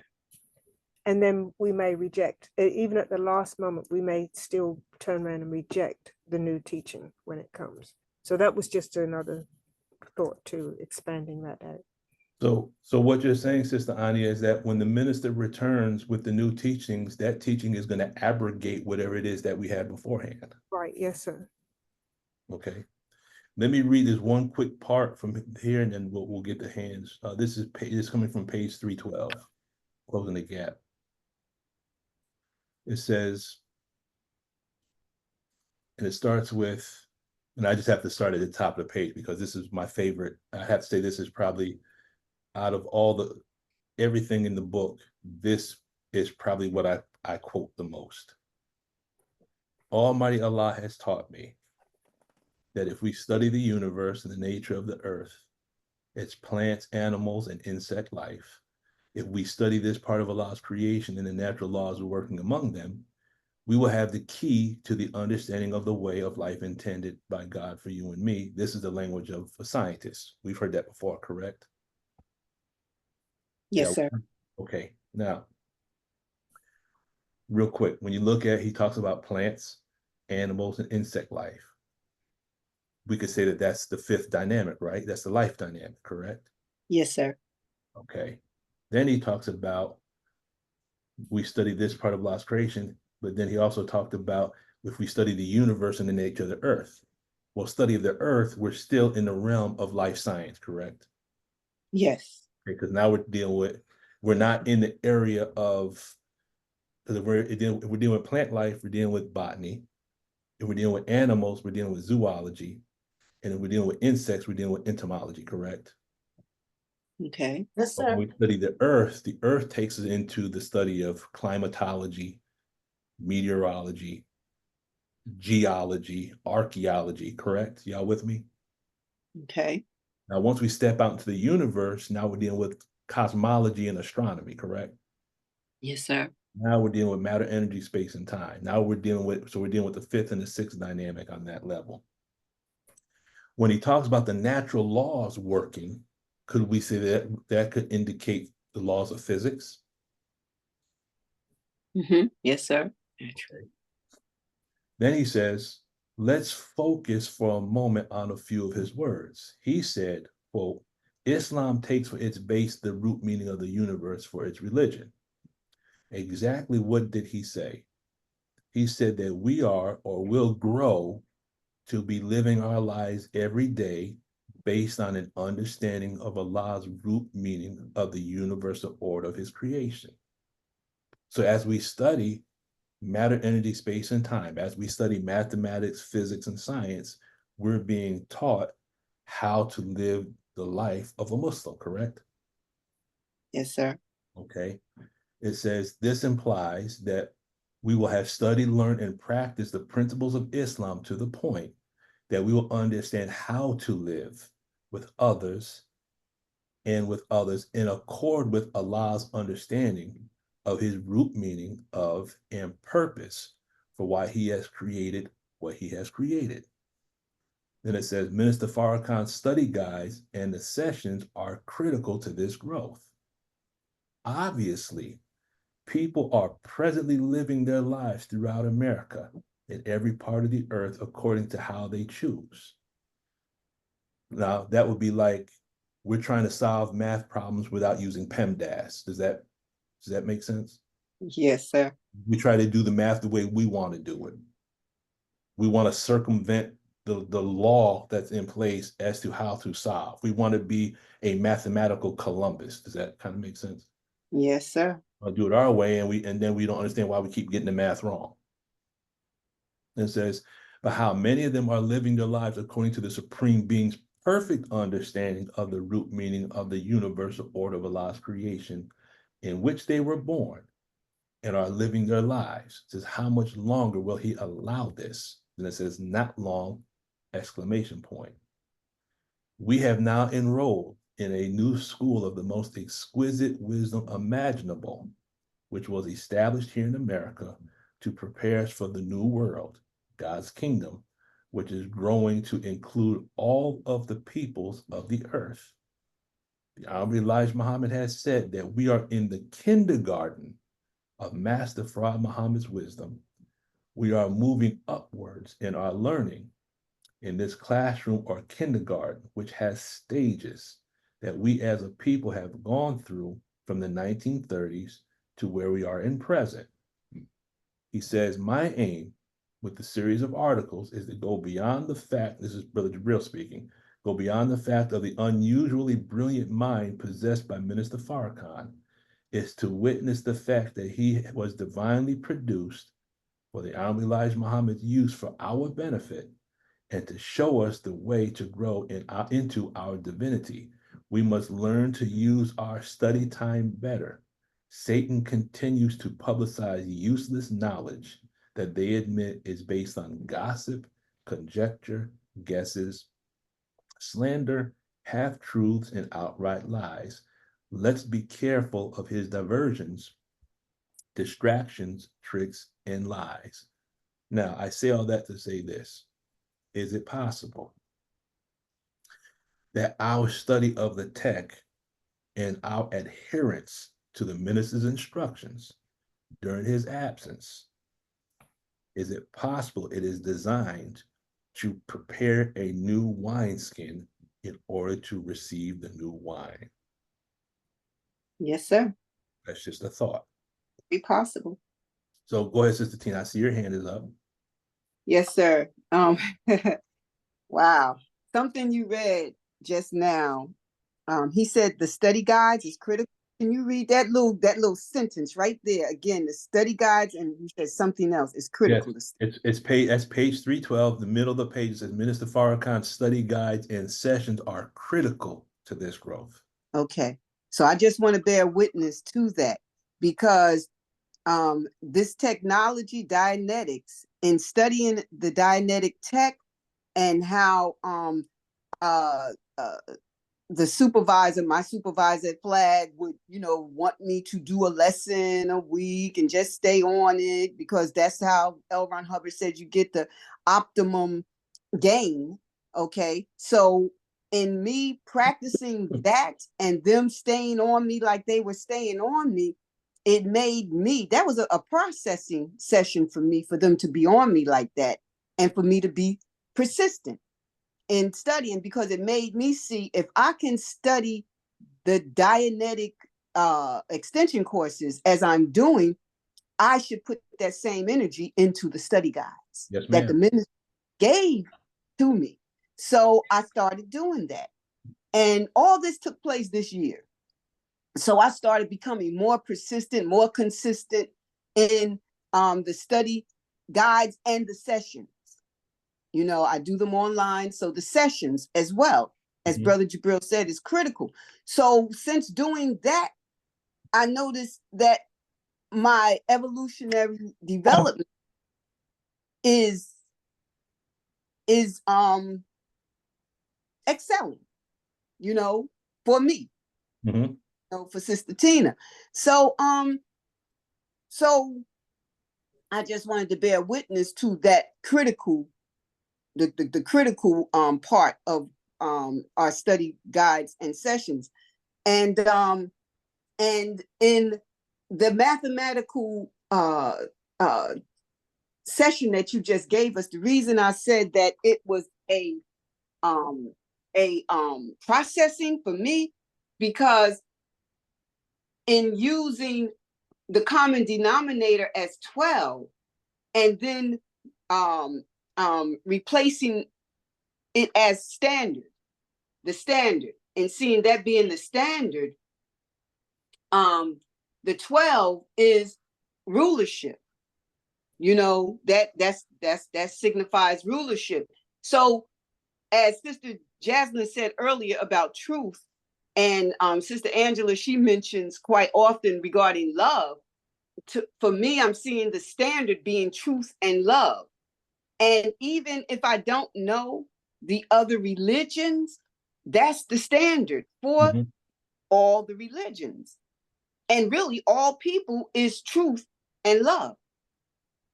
And that's what, the study guides for me is building up in me, truth and love. Love first for, the creator, for self, and then, others, my people, the believers. So, and the standard is obedience.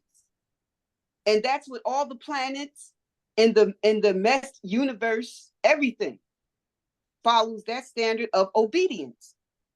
And that's one of the things that we as human beings don't follow. We have a choice. So for me, I'm learning that the standard is obedience to Allah's will, which starts with the fundamental principles of belief, the practice of the principles of Islam, which is given to us from Study Guide 8, Chapter 2, verses 2, 3, and 4.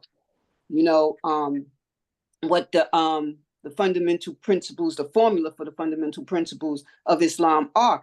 So in short, what I'm saying is, we, by following the instructions of the minister, being in our study guides and sessions, we're learning how to be the example that the minister is, how to be the example for the rest of the world when he leads, not just speaking, truth, but be an example of truth as he is. So we will be walking Minister Farrakhan's, like Brother Lukman was saying, you know, he will still be here because we will be walking, talking, speaking, you know, reflecting as an example, because we are now practicing, not just speaking, but practicing, you know, what he's giving us. And so eventually that 12, that denominator, that common denominator, that common standard, even though people are not seeing it now, they will see that God is a man. As it says in point number 12, in what the Muslims believe, because they will see God in us as we see God in the minister. So that's why this was a processing for me, because it's just making me to bear witness to everything that the minister is teaching us up until this point. Yes, sir. Thank you. Well, thank you, Sister Tina. All praise is due to Allah. Sister Peggy, and then Brother Eric. At the beginning of our presentation, we were talking about abrogation in relation to Ramadan, okay? But yesterday, I watched a movie about Ramadan. It's called Crashing Eid. It's on Netflix. It's 4 episodes. I think you should watch it. Crashing Eid? Crashing Eid. E-I-D-E. E-E-I-D. Crashing Eid. Okay. Crashing Eid. Or maybe just ID. E-I-D. Eid is Like the principle of Islam. Crashing Eid. And it's 4 episodes. And it's about Ramadan. That's the background. That's the backdrop. But it's also about a Saudi woman and a Pakistani man want to be married. Their respective parents don't want them to marry for various reasons. And it's how people celebrate it in Saudi Arabia. This particular family, there were so many revelations about that celebration of Eid and the culture that celebrates it. And so what you're going to see at the end is that even Islam is not their common denominator. So I think it is a good idea to watch that. But if you don't have anything else to watch, as I said, it's 4 episodes, and it was a lot of information that I was unaware of, like the marrying of close relatives as just a normal thing. It's not. I thought it was just in a country's elite to keep the money in the family. It's maybe what it had to do with, but there was just, for one thing, you're going to see 2 sisters. One sister's daughter married the other sister's son. And you're going to see the fallout and everything from all of that. I guess they think it's just a normal thing for them because they do that. But I'll let you watch it and see what you think. I got that on my list of things to do. All right. Thank you, Sister Peggy. Brother Eric. Oh, yeah. Silence. Assalamu alaikum, family. Salam. In all due respect, I am really humbled to your course, really. It brings a lot out that was hidden.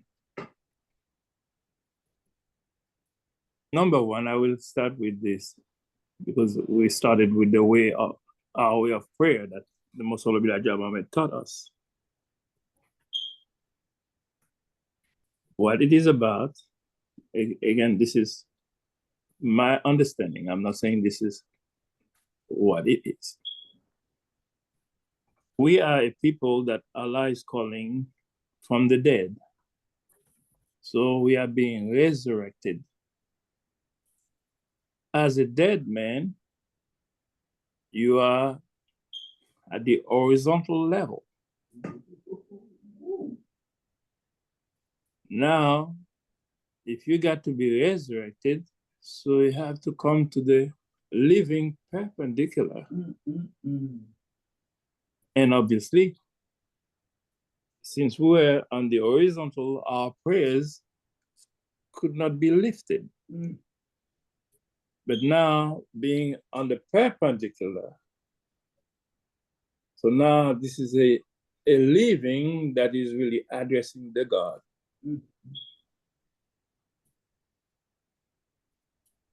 That's humbling. Now you come to the notion of mathematics. When you are doing the esoterical teaching, they go also with the principle of mathematics.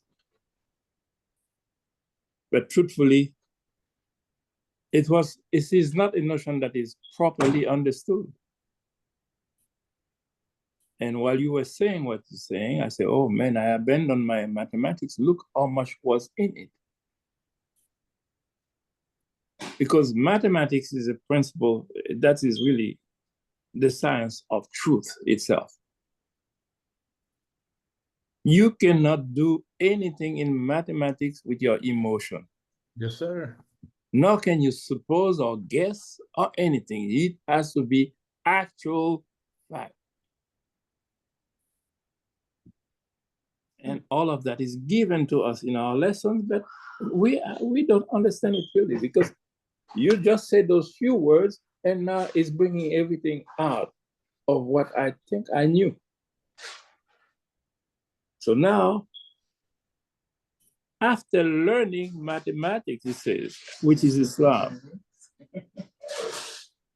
So now if it's only after I learn mathematics, how long do I have to learn that?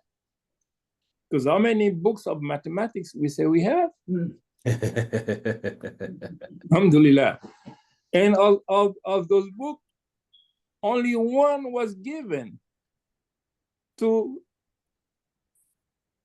that one that is giving us so much help. And it is from that same one that we all have learned. So that means I would never get to it. And he said, which is mathematics, and mathematics is Islam. Islam is mathematics. So now, since Islam is mathematics, how much do I know, I understand about Islam? Yet we say Islam is the religion of truth. All the principles are dealing with the notion of truth. And while you're talking, you bring me to one of these study guide,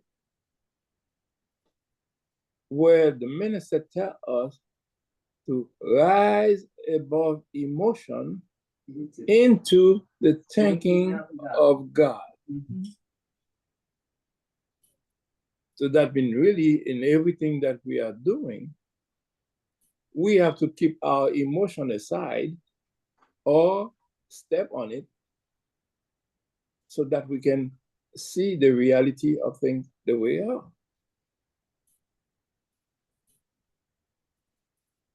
Man, I truly thank Allah for you and for the group, because I see we are all striving to understand. I'm not saying to learn yet,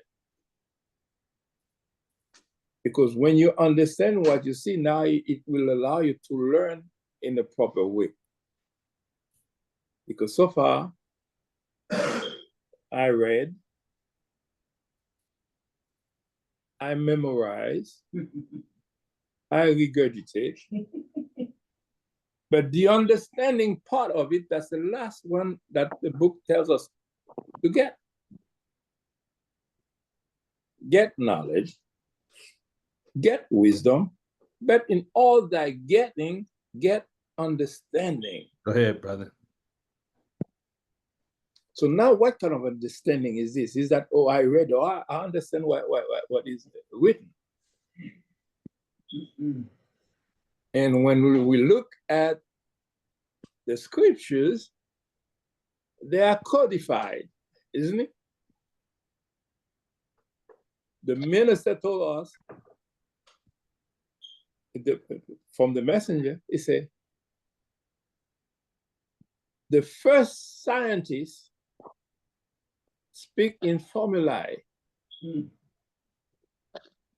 And the second scientists break the formula into sentence, into paragraph to teach the people. Where is supreme wisdom coming from? It came from the first scientist, Master Fard Muhammad. He gave us the words. And the second scientist put it in a way that for us to read, to see if we can understand it. But again, you cannot get into the thinking of God in the low-minded condition that we are. Some of us are still chasing all kind of things. That brings me to another part. Why did we have to go into Dianetics? And what does Dianetics do for us? It's bringing us back into sanity because we are living insane. And by going into your inner self to see what has been done to you or to me, and now we can say, oh, now I can discard that. And we start gaining back our sanity. And is it coincidental that in religion, you call those who have reached that point, you call them saint? Saint. S-A-I-N-T. This is the same thing you're talking about, S-A-N-E. Except that they use different language to make the word fit. In the French word, you got the word saint, which means saying. That one is called S-A-I-N. And when you take the word S-A-I-N-T in French, it is pronounced exactly as S-A-I-N. And S-A-I-N converted in English, it gives you S-A-N-E. Sanity. And that's why also you get the word sanity, which also give you sanitation. So that means you're cleaning up debris, dirt, funk. That's all the thing that you brought to my mind just with what you are saying. And it's not any different into the teaching of the esoterical teaching. I've been doing Freemasonry, I've done Rosicrucian, I've done Martinist order. They all are driving you to be sane, to start directing your mind in a way that can make you fit for this world that you are living. But they could not give us something to come under, from under the devil. Because those who were teaching you those things, they are the same group. And also, we talk about the devil, we talk about money, we talk about that. We just talk about Saudi Arabia and everything else. All these religions, they came to admonish and warn one particular people. And when they find out it was really, it can overthrow them, they converted into that religion. But their conversion, was it really because they wanted to be a better person? Or is it because they wanted to hijack that new teaching and new doctrine? Once they get there, did they make any convert? All those that converted are, you know, they make you submissive to them, not to God.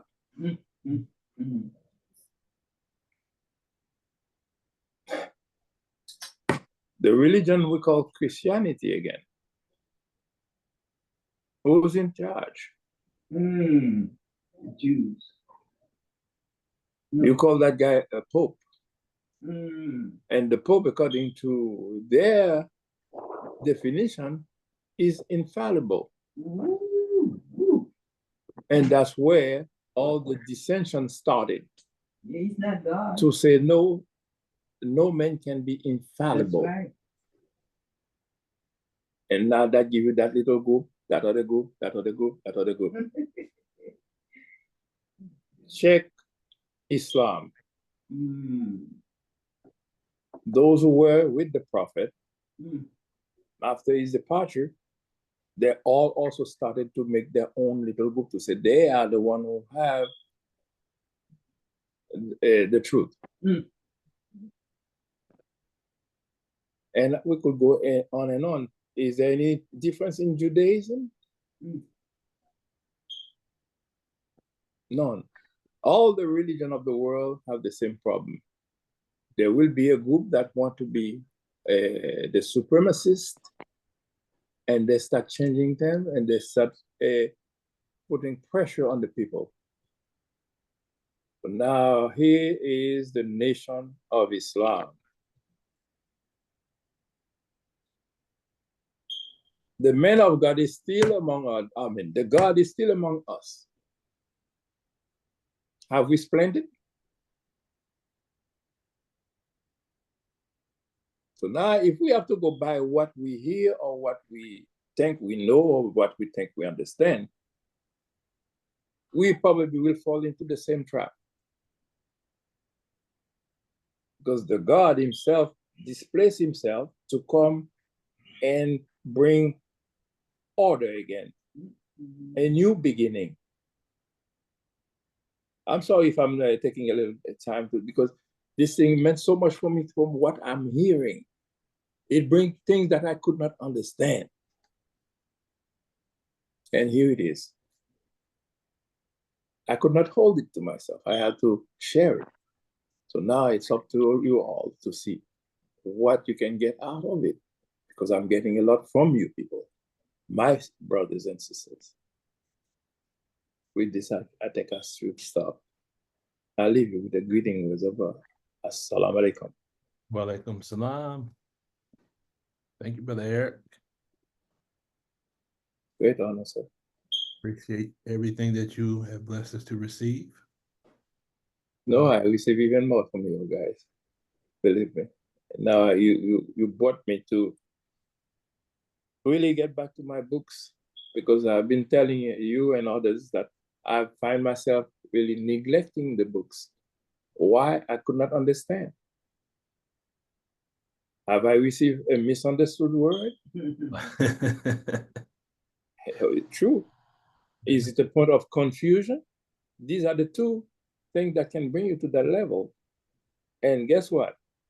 According to the teaching of L. Ron Hubbard, confusion is the worst part you can be. Because you are worse than an enemy. Whoa. Confusion. So if I am confused, I want to come out of that confusion. I had neglected my mathematics I left mathematics since 1972. I occasionally have to do some 1 + 1. And I find sometimes I say 1 + 1 = 3. I say, oh. But now if 1 + 1 is equal to 3, so now I can say 2 times 3 is 5, because I'm confused. So that means I have to redirect myself again into the principle of mathematics, which you just laid down. So I got to go again in this particular session. So understand that you just gave in the latter part of it. I understood what was being said, but I know how I neglected what I knew I had to do. How can I do anything in this work without the proper understanding of mathematics? It's not, it doesn't say you have to know how to solve problems. Yes, that is a requirement, but in order to solve problems, we must understand the principle that undergird the discipline. And this is the part we all fail, or some of us may even not know about. So let's go back to it together. Assalamu alaikum. Alaikum salam. You know, mathematics is really the application of law, following prescribed laws, not based on doing it the way we want to do it. Go ahead. That's the point I was trying to say. Based on what's comfortable for us. There was a conversation we were having online one day, and it was dealing with a concept dealing with PEMDAS. And for those that don't know PEMDAS, me personally, PEMDAS is called, to me, that's the restrictive law of mathematics. Everything you do boils down to PEMDAS, from arithmetic up to calculus, it's PEMDAS. And there was an individual that was confused because based on the way the problem was laid out, they were coming up with the wrong answer because they were following PEMDAS, but there was a part of PEMDAS that wasn't quite explained to her. When you look at PEMDAS, parentheses, exponents, and then what? Multiplication, division, addition, subtraction, right? Division. Now, Addition. the error that individuals make with PEMDAS, and PEMDAS is the foundation. This PEMDAS would be considered the fundamental. The error that is made is that we think that because multiplication comes before division in the mnemonic, that you always do multiplication before division. But the proper way of doing a mathematical equation is kind of like the same way as auditing. Go through it first, you find your parentheses, right?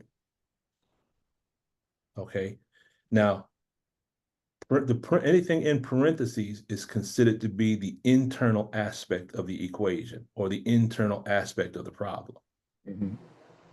Okay, so before you solve an equation, you have to solve the parentheses first, right? Correct. You're solving the internal part of the problem.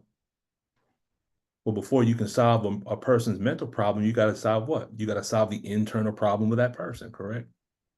That's right. Okay. Then once you go from left to right, now you removed all your parentheses, correct? Now you go back to the beginning and you go over it again and you find your exponents.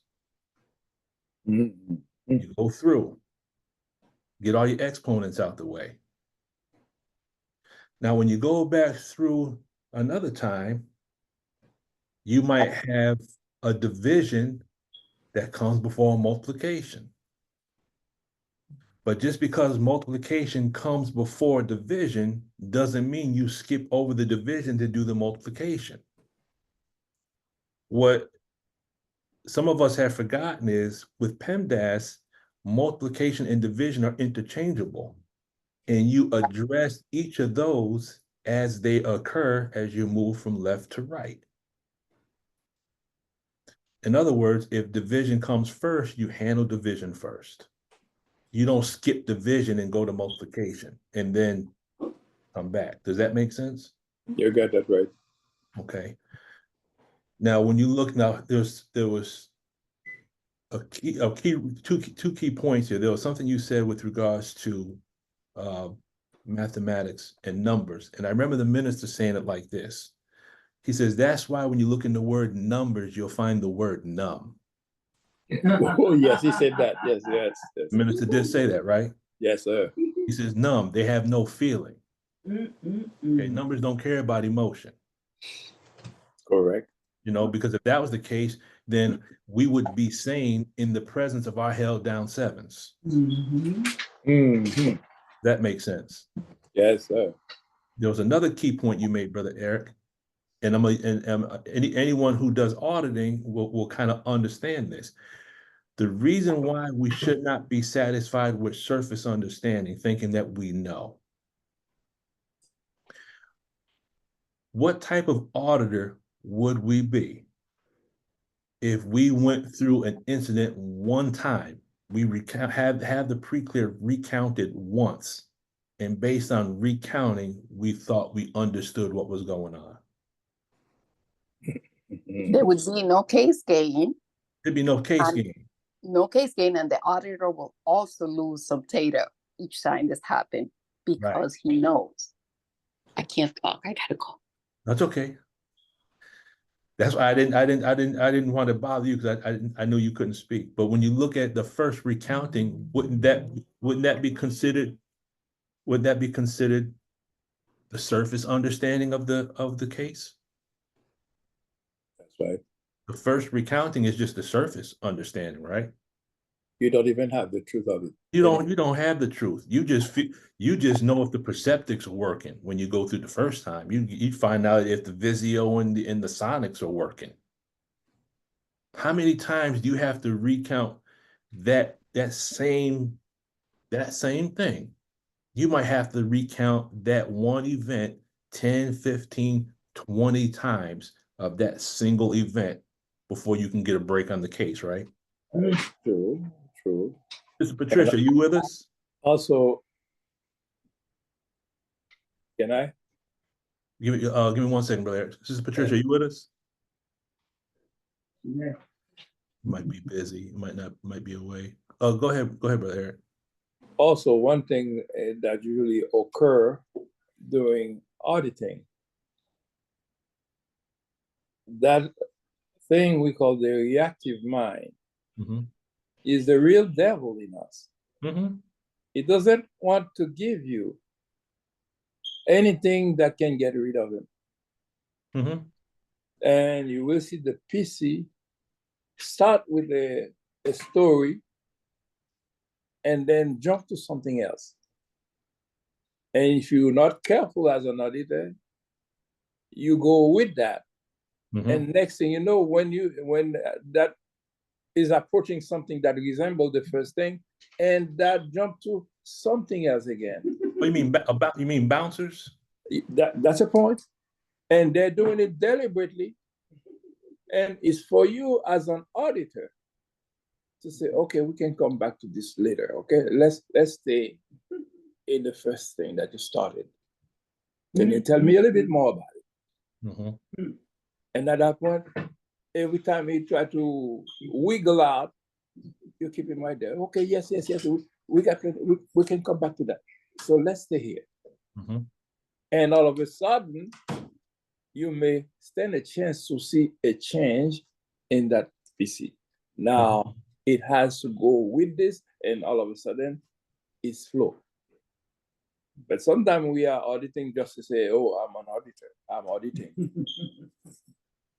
And sometimes while auditing, you as an auditor find yourself also want to drowse. Why is that? You're drowsing because you are being re-stimulated yourself. There's some commonality between what is being narrated to you and what you yourself had experienced. So that's why we have to be careful as auditors. It's not just put somebody in the chair to say, what you know, to start the whole thing. Because while you are auditing, you are very focused, not only in what is being said, but also you are focused on the physical aspect of that person. Mhm. Any change in the physical. If the person came and all of a sudden you see smile coming up, a brightness, a brightening of that person. Now you know it's about time to say, okay, we can stop for now. But you know, you're going to take note for the next auditing session, you're going to go right back where you left. Because according to the science, every time you get that person to come up a notch, so you got to leave it there to make sure that you send that person in a good condition. Mm-hmm. Make sure you ask that person to come right back to audit. Unless you are a professional auditor, so now you have the whole day to go session after session after session.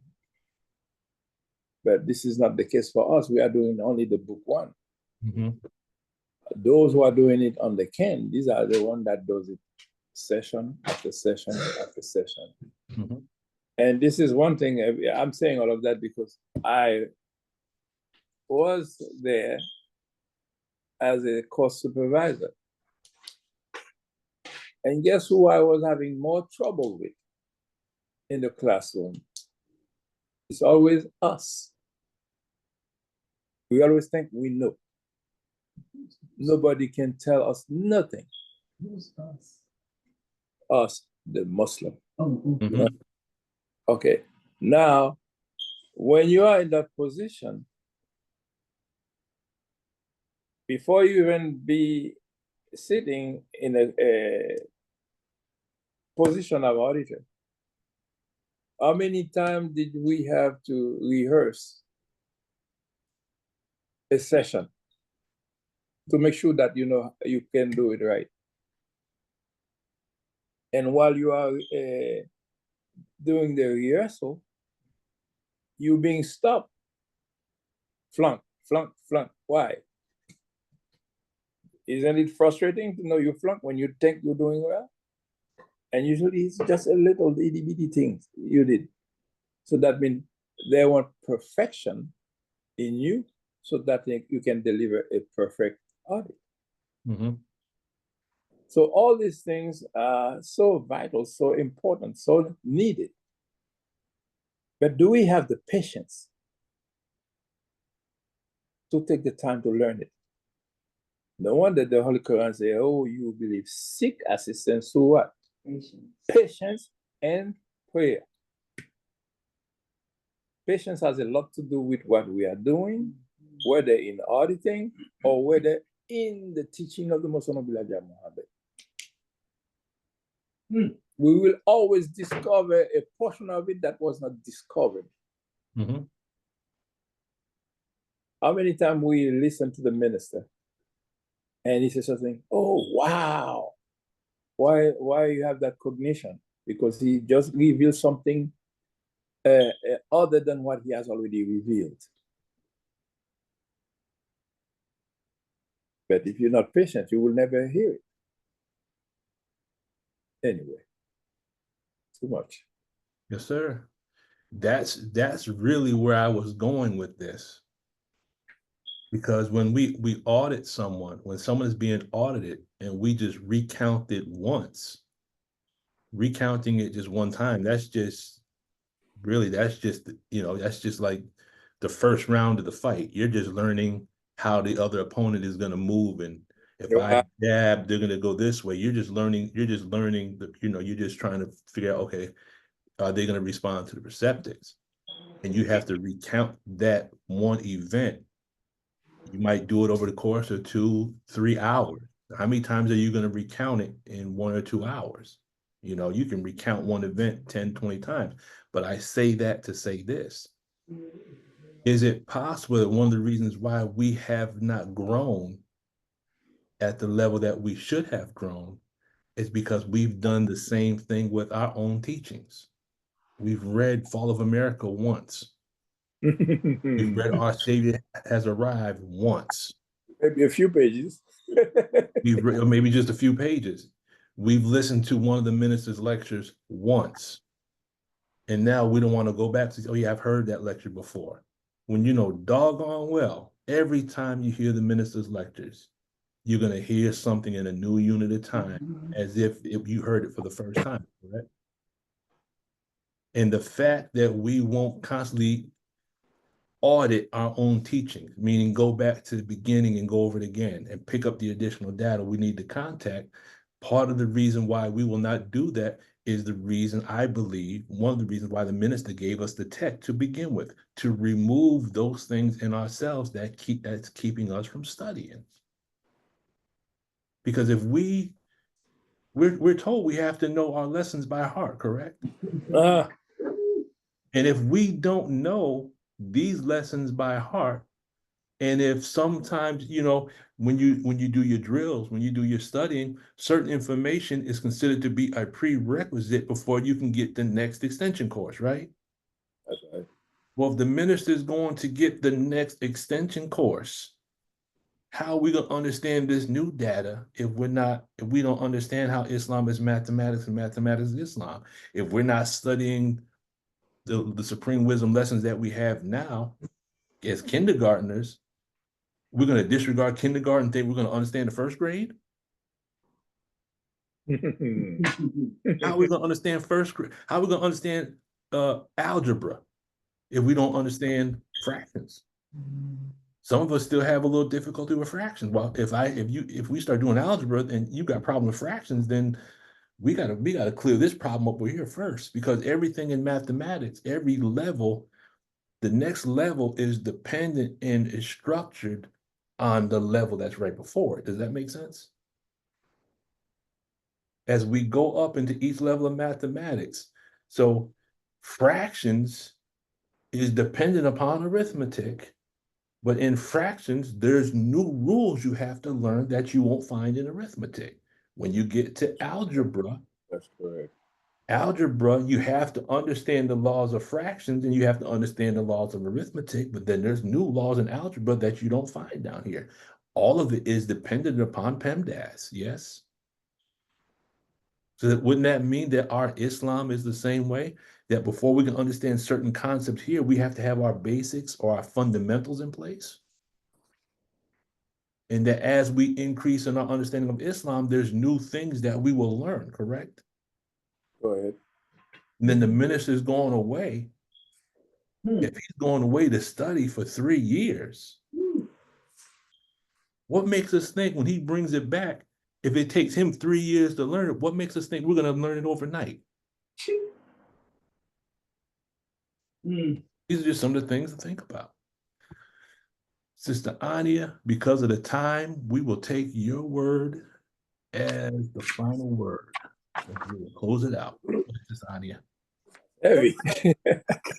Isn't there a phrase that's used in mathematics called applied mathematics? Of course, you have what's called pure mathematics, which teaches you the laws and the theorems and the axioms and the postulates. And then you have applied mathematics, which is you could also call science. And which we could reference that in words as problem 13. There you go. Applied mathematics. And so the example that I gave before when we were opening up of my experience with the congestion was a direct result of not applying what I've been taught. So it's one thing to do a part of it, again, talking about the fraction and the faction. Okay, so I'm doing a part of it by eating one meal a day. Some of us are doing one meal every other day. Some are doing one meal every 3 days, or a 3-day fast once a week. But that was the lesson that Master Fard Muhammad had to bring to me in allowing me to get this buildup of congestion and the and the breakout of the sinus problem was that, okay, so what part of how to eat to live did you forget, Sister Ania? Didn't I say to you that you should eat the proper foods? Isn't that part of the formula? At the proper time. At the proper time, not late at night, going into the refrigerator, picking out a piece of chocolate or cutting off a piece of cheese, you know. So again, it's applied mathematics. So along with, like you said, there's pure mathematics, which is the study of the law. So again, some of us are doing that.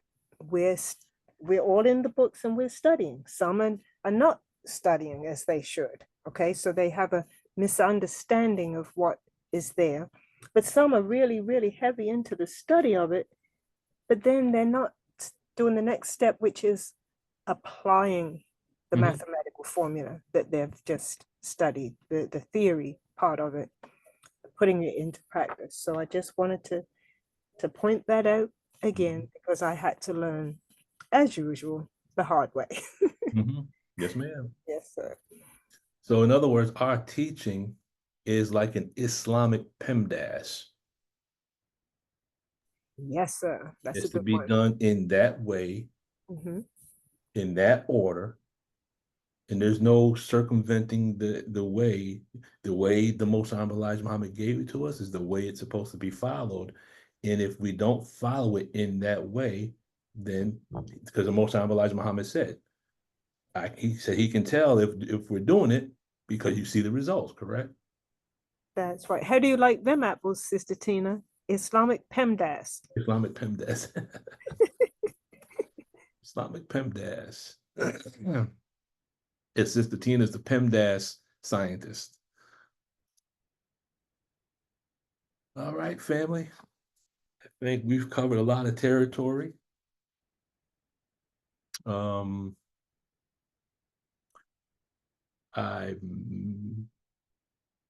I might be on Sunday. I'm going to my class reunion this weekend. So I hope to be back in time for Sunday evening, but I will send out word in advance.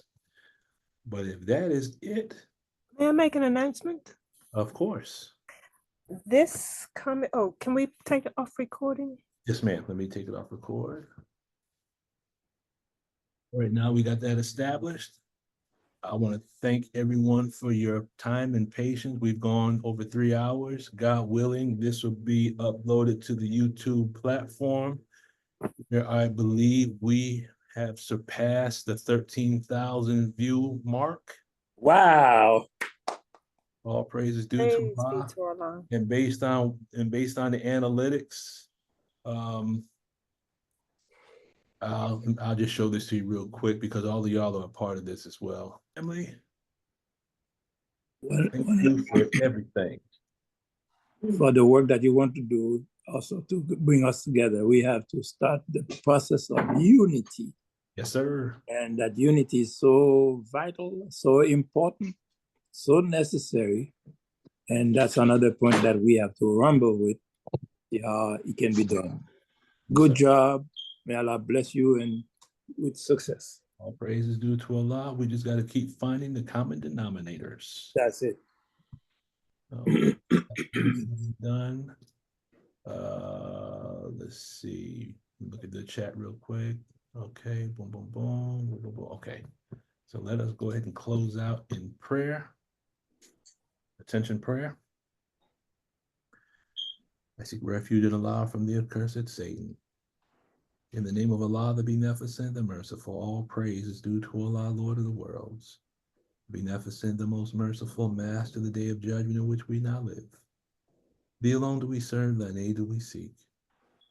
Please, Allah, guide us on the straight path, the path upon whom thou hast bestowed favors.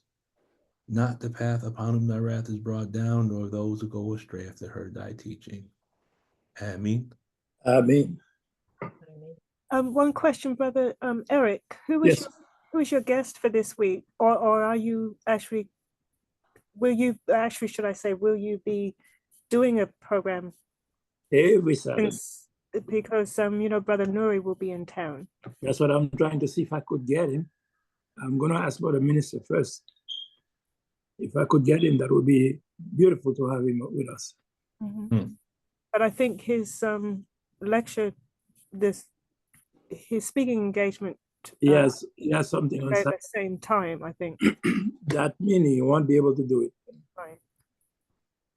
Hmm. Okay, yes, sir. I'm crying already. Oh.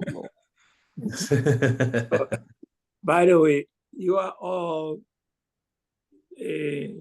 invited. Oh, What's happened? I'm on my laptop. Oh, okay. We And just lost the picture. Yeah, You're that's still what I did. recording, Brother Lukman. You're still recording.